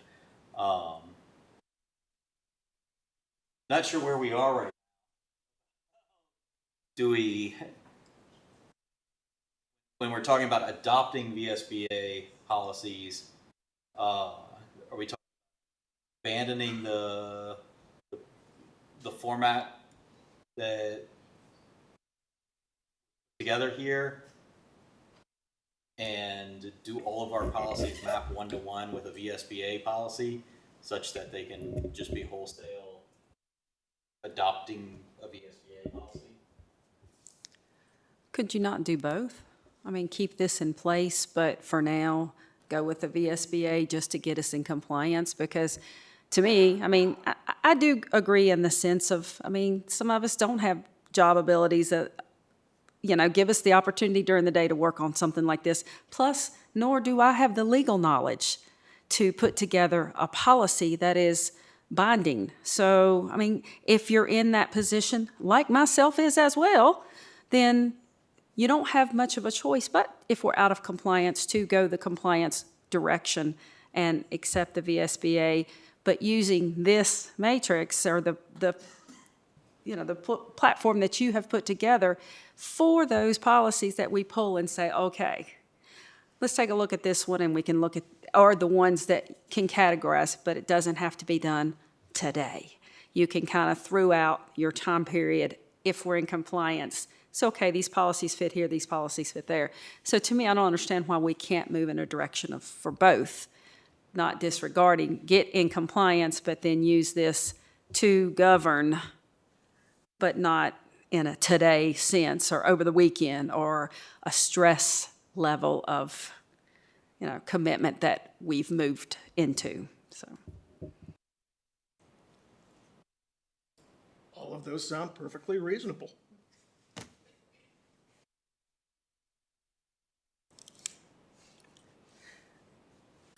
Well, I have a couple suggestions. One is I could do the presentation and we could move forward if the board's intention is pardon? Let's go with that one. is not to adopt the VSBA in total. If the board would like to consider a VSBA adoption, then I would suggest that you allow me to put that together and bring it back to you for your approval before we do that. So we could do that by section or not. But I could have that ready for the next meeting if we needed that.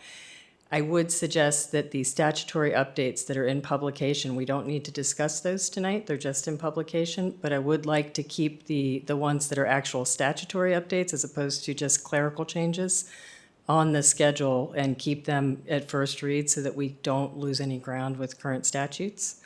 And then I can bring back, for example, section 1 and 2 of the VSBA so that you could see what a policy manual would look like if you adopted just section 1 and 2 from the VSBA. And that would also give me some time I can look through and see what from section 1 in our policy would we lose with a wholesale adoption of VSBA so that we can kind of do that. Because your question's a good one. Do our policies match up line by line? They do not. They do not at all. And some do. Sometimes we took a replacement and we did that. But many times our policies are much larger because our jurisdiction doesn't have regulations.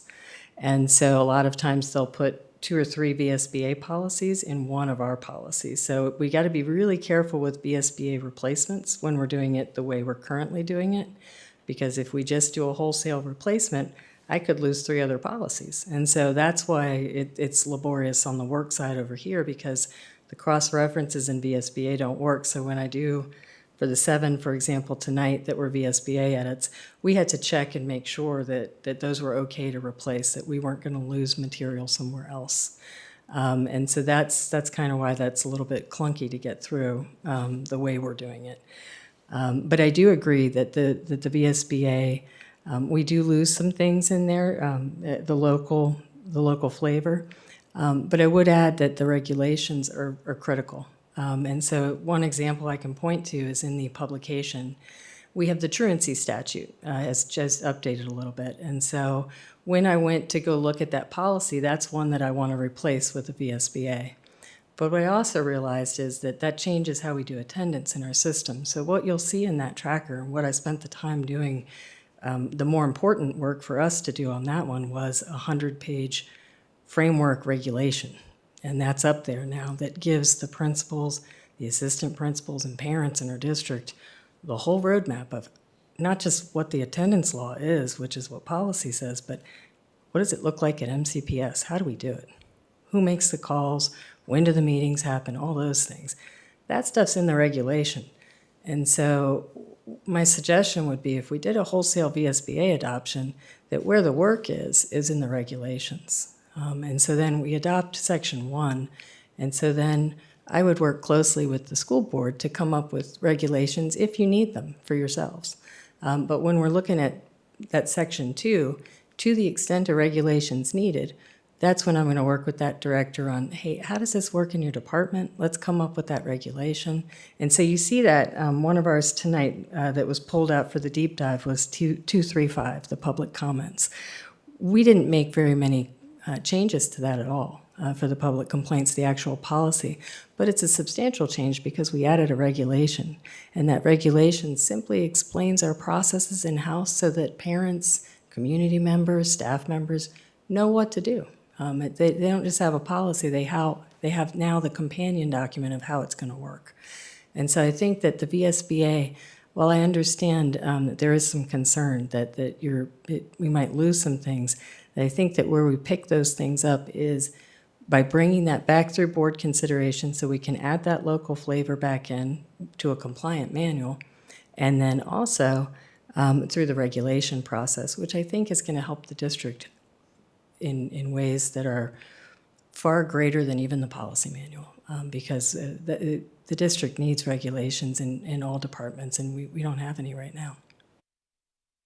So I can do anything you would like, and I appreciate the apologies, but I am here to serve you, and I am happy to work for you, and I want to get it right for you, make this vehicle user-friendly for you. It's your policy manual, and how you all feel about it is paramount, and how you want to do this process is up to you, and I'll do it any which way you want. You can change your mind tomorrow, and I'll still be here. So I really appreciate you guys.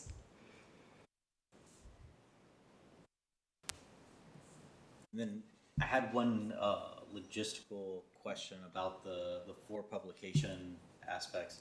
For tonight, we were reviewing Section 2, but there's a lot more in the for publication than Section 2. Are we supposed to be reviewing more than just Section 2 at this point in time? Tonight's meeting, the first read is just Section 2 of our policy manual, but the publication section, those 53, we had a lot of updates from VSBA this year. A lot of them were clerical. They weren't all law changes, so we didn't have 53 law changes. And so most of those are just VSBA trying to keep the school boards that have their policies in that 5-year rotation, right? Because every policy has to be reviewed by the board every 5 years. So VSBA batches these policies sometimes because a statute's passed and changes the language, but other times because they're trying to make sure that all the school boards that use their service stay current on that 5-year cycle. And so what I can do is if you want to go forward with that VSBA plan, I can pull the ones that are statutory changes and make sure that those stay. So if, for example, 20, and I don't know the number off the top of my head, or statute changes, I could hold the other 33 because they're just clerical changes. And they're not because the law changed. The ones where the law changed, I think we should keep on track with those and move those to first read at the next meeting. The month of publication is the time when the board members can question us, set up meetings with our subject matter experts in-house. So if you need to talk to Mr. Garrettson about safety, I can set that meeting up. And then ask any questions you have about the individual policies, how they impact the division. All those questions occur during that publication month. And that's when we can talk to individual board members or board members in groups of 2 about those issues. Once the policy moves into first read, we have to talk to the board then as a consensus because it's now in first read. So you have the division's suggestion for the policy, but the board then has to let us know as a group how they want to handle those revisions. And then I'll take first read revisions back, whatever they are. You can say, I don't like this at all and I'm rewriting it, or you can say, I love it. Or you can change some words. I'll make it perfect and bring it back for a second read. And that's when it becomes a policy, if it's your choice. You still have that opportunity at second read to pull it. So at every level of this process, all 7 board members retain that ability to keep questioning and keep having that input. I have to reiterate that the process isn't to usurp authority from the board in any way. It's to involve the board as much as possible.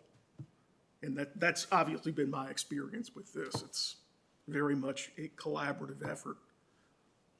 Yes, sir. It's your policy manual, and we're here to serve you, and we're here to implement the policy manual as you see fit. And so we're here to take any direction that you would like. All right, that sounds good. And for the suggestion of replacing our policy manual with the VSBA policy manual, I think if we do that, we have to review the entire. We can't just do it without the process. So from the board's perspective, we still have to go through and review each of those before we actually approve them. So we'd have, and thank you for pointing out that you would bring them to a section by section if we were adopting the VSBA policy as part. I personally, the process that's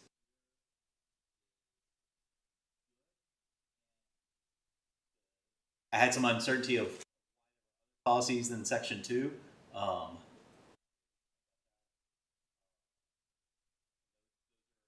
Just to reiterate so that I make sure that I actually understood, those are a section of policies from VSBA that were being redone, so we're including them in our review process at that time so that we're kind of on the same schedule as the VSBA.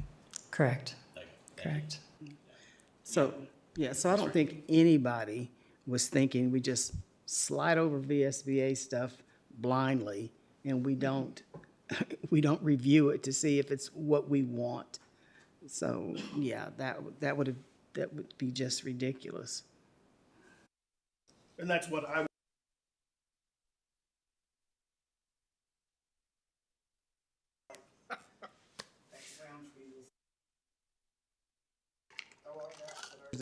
There's in. I was just asking for, this thing keeps going on and on. Okay, I was asking for just clarity to make sure that I understood what the ideas were. Any other questions, comments? Ms. Purcell?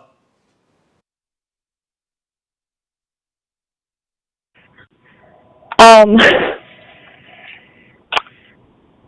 don't know.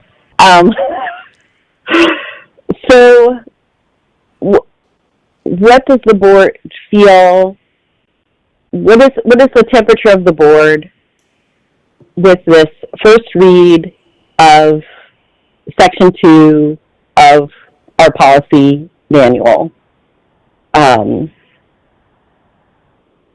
we moving to a second read within the appropriate amount of time? And and approving them? Are there policies that people want to pull? Do people only want to deal with half of them? Kind of this was a big bite, but there's been a lot of work to kind of get them done. So I have a question for my other board members, really. Okay, so for me, like you said, there's been a lot of work that's been done and a lot of review that has been done by board members to see what was in front of us, even though we went cross-eyed. And I think we should move forward with the first read. And if anybody has anything that they want pulled or suggestions, then they can do that now, as the plan has been. And then we move on with some type of variation of how we're going to do this from moving forward. I'm good with that. I agree 100%. That way, just as you presented that, it wouldn't send us back any. We'd move forward, so. Would you prefer me to go through the slide deck real quick? Because it kind of goes through the outline? Okay. Yeah, let's do that. Okay.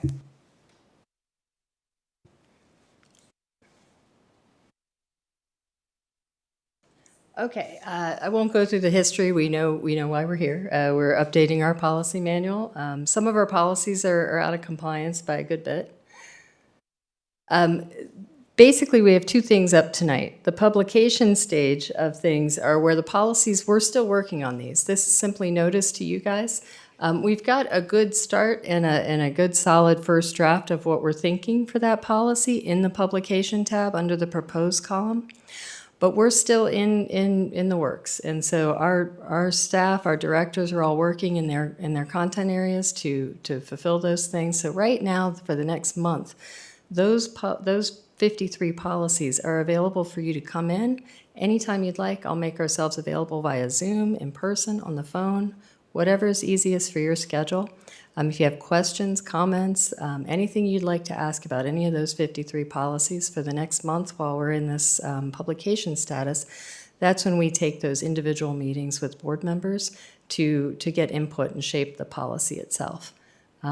First read tonight, we have 28 policies, and so at our next meeting, the publication, we'll have 53 moving into first read. Tonight, we have 28 moving into first read or in first read, and those are where the staff has completed its review, and we're ready to present the policy language that we'd like to see in there.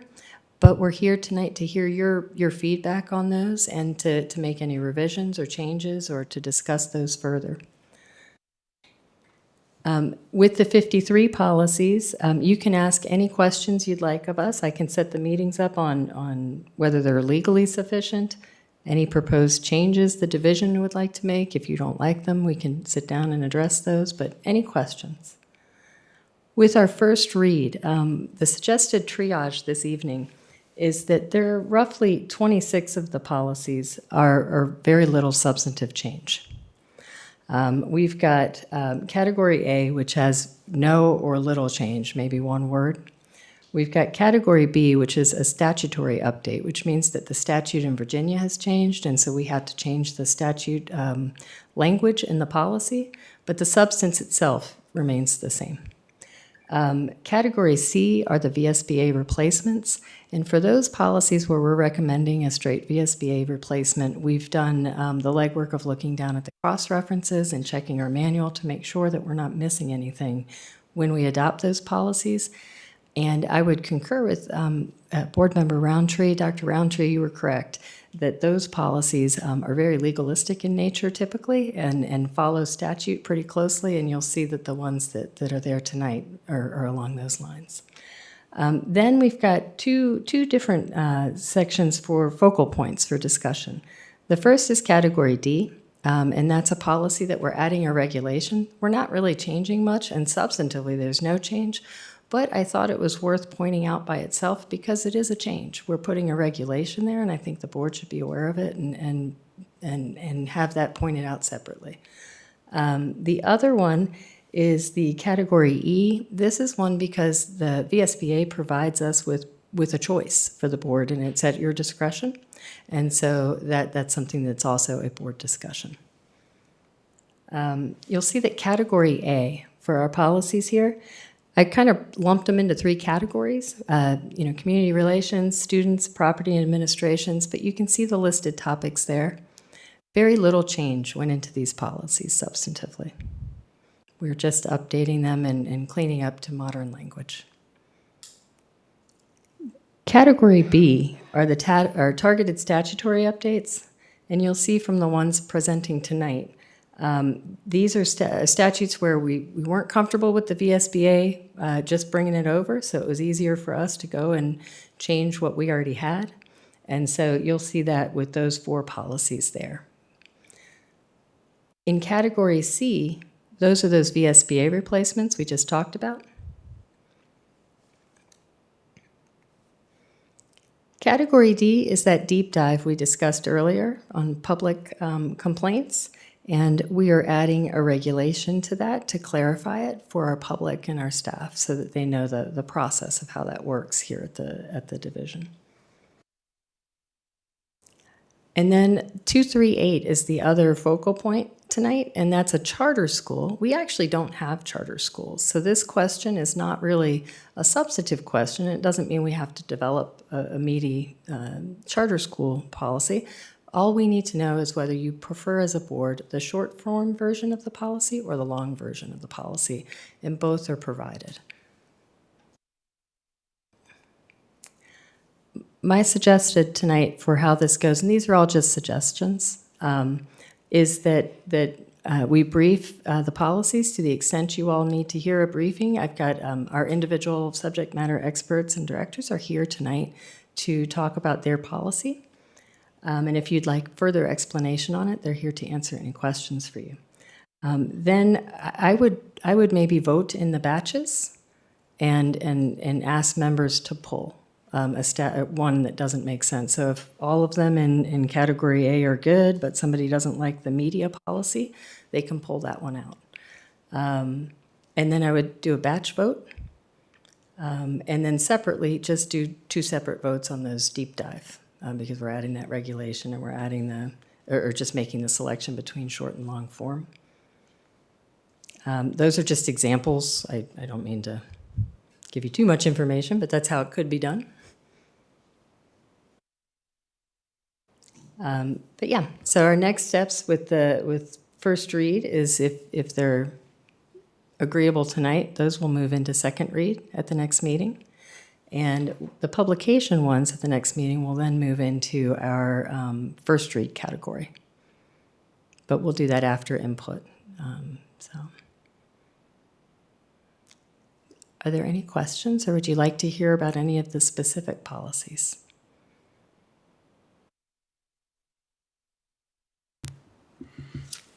Board members? I have to apologize to everyone in the gallery and my fellow board members. I did not, well, maybe I did intend to derail that slightly, but I'm sorry I kept everybody here an extra 20 minutes, even though I think I only talked for 10.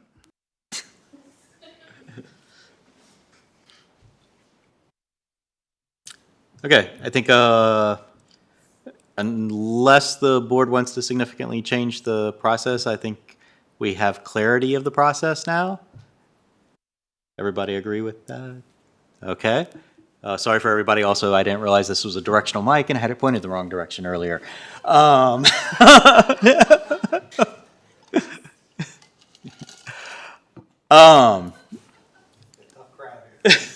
Yep.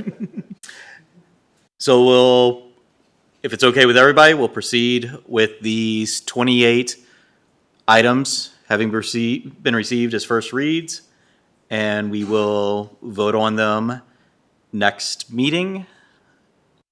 And the ones that are in the for publication tab of the Excel file that's been provided will be planned for first read next meeting, and we can provide individual member input to the administration in between now and then.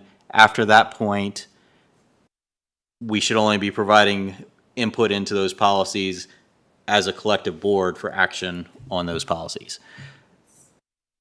Every,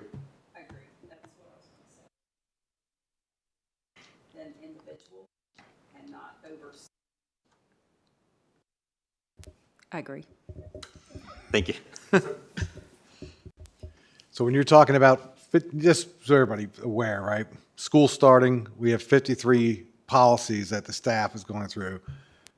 Leah's done a great job of organizing and assigning it, but it also means the staff is going back. And if it's something to do with principals, then they're reaching out to principals for input. And we're really trying to come back with you with the best advice we can on each individual policy. So then you all can deliberate, because ultimately it is your policy manual. You're dictating that. They might also come back with regulations, and the regulations are how we would carry out the policies that you all adopt. So 53 is a lot at the start of the school year, but I think you've already kind of prepared everybody, and we've already started to work on that. So behind the scenes here. So thank you, Leah. Our directors have done a lot of work over the summer, and you will find in that publication tab that the 53, that they do have a first draft for you already. And so our staff is amazing. And you have, when I say subject matter experts, I don't drop that lightly.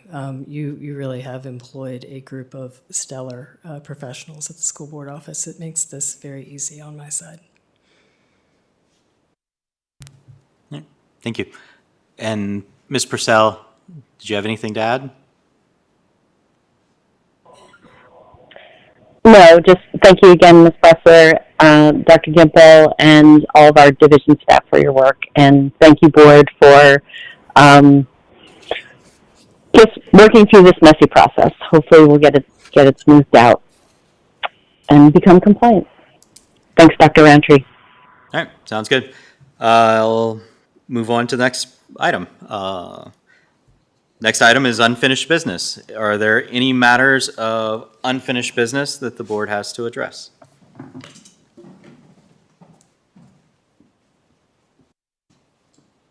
Nothing. Are there any items of new business? So tonight we had a couple of folks talk to us about using less technology with our students. And this is something that's come up before, and it is something that is, across the country, folks are saying we need to back off. So I would like for us to, at some point in the very near future, to examine where Montgomery County is with this. The technology that we use is a lot. It's very expensive. And if it's not really working well for our students, then we need to do something different. I agree. Ditto. So, hot topic in education right now, across the country. Rob, did you want to comment at all? He has been hot on the trail, has already taken some steps to kind of collect some input from folks in the community and folks across our schools. And so I want him to give you a little bit of an update on the work he's already doing to make sure that you all are informed in terms of what our school community expects going forward. So we sent a survey out to families, and we're waiting to get those results back. We're sending a survey out to staff within the next few days. I think Andrew is working on that email to send to them very soon. And then we're going to send an email, or we're going to send a survey out to students. When students return, I'm then going to go to the secondary schools and have some lunch meetings and discussions with them. We're going to form a focus group that's going to be meeting in August, September, and then October. And then we're going to come together at the end of October. We're going to kind of put a plan together on what that looks like, and we'll be presenting that to you all. So there is a timeline that we're working on, and that's going to also help guide our strategic plan and our upcoming technology plan. And I'll say we launched into this I think we all share the same concern, right? We want what's best for kids, what's best for our students, and what's best for learning. There was a time, and I'm going back to when I worked in Henrico County in the very first one-to-one initiative, when we were required in a 90-minute block to teach 75 minutes minimum on the computer. And it only got worse from there, where we pretty much designed every lesson from the computer and instructed from the computer, and kids were expected to do research only from the computer. And it was just such a strong push back then when we introduced the one-to-one for I think we were the second division in the country at that time. Well, as things do in education, they evolve. And I think we're seeing now that, too much is too much. And there's a better way to learn than just looking on a computer. And so we're very interested in researching this more, but we are going to make a research-based decision, right? And one that satisfies our students and our teachers and our parents, but is what is best and grounded in research for students. And I think that's the right approach anytime you look for change. And it's to have the maximum impact on our students' academic achievement and what's going to be best for them. And but I tend to agree wholeheartedly as a parent of 4 children that too much screen time is just not a good thing. It is just a deteriorating factor for them socially, emotionally, all different ways, academically. And, but I'm not going to pour my opinion in too much. Rob already knows that. So we're working to make sure that we get input from all corners of the division. We've also, one other thing, we did pull back for K through 1. They received 6 devices instead of a 1-to-1. So this coming up year, they only received 6 devices. If teachers feel like they need more for different things, they can request that as well. But right now, they received 6 devices. I did speak to the student who spoke earlier. I went out the hallway to thank her for her comments, and told her that I would love to have her part of that focus group, because we do want the students to be part of that conversation as well, along with the staff and families. So I'm looking forward to learning through them and presenting something to you all at the end of October. Rob, how many surveys have you gotten back so far? So we were about 1,050 from the community members. That's still open. So any community members or families that still, please fill that out, because we do want feedback from you all.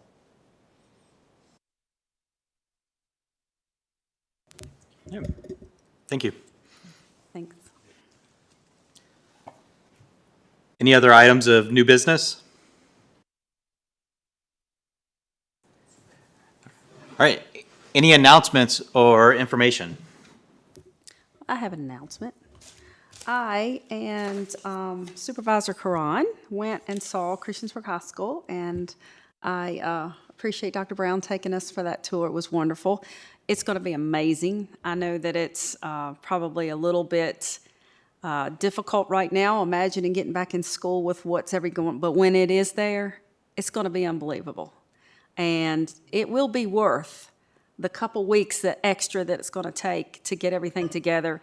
The rain, the paper, everything that's down that they have had to replace and keep putting. Most people don't see that kind of stuff. They don't hear that. They just want to sit back and fuss about this and that that's not happening, or the things that aren't coming together. But they don't see what this group of people are doing every day to try to salvage and keep things from getting worse or getting wet or getting destroyed by the weather that's coming through, or the bad things that they might run into on a daily basis of putting a new building with an old building. But it's almost hard to imagine. I mean, I went to high school there. It's hard to imagine sometimes even where you are in the school. I had to do a double take.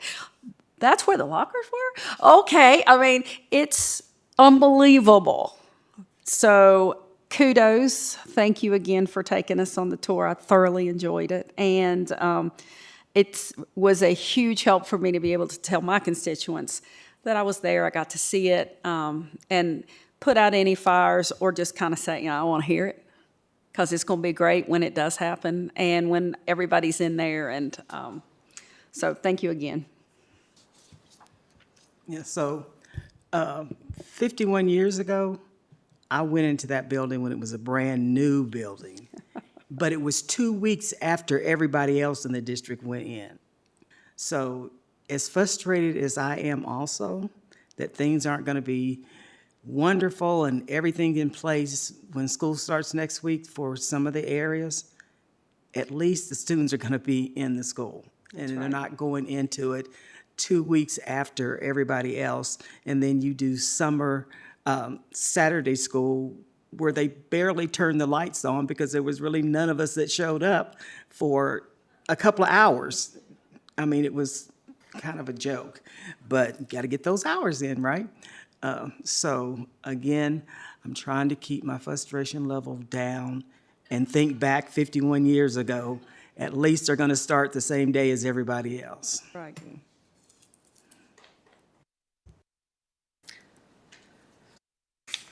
All right, and yeah, just reiterating the Race for Ace program was a great event. Next year, everybody come out, beat a school board member. Most everybody did. I thought you meant. There were 2 people in the age group. Yeah, I was going to say. It was Really? If it,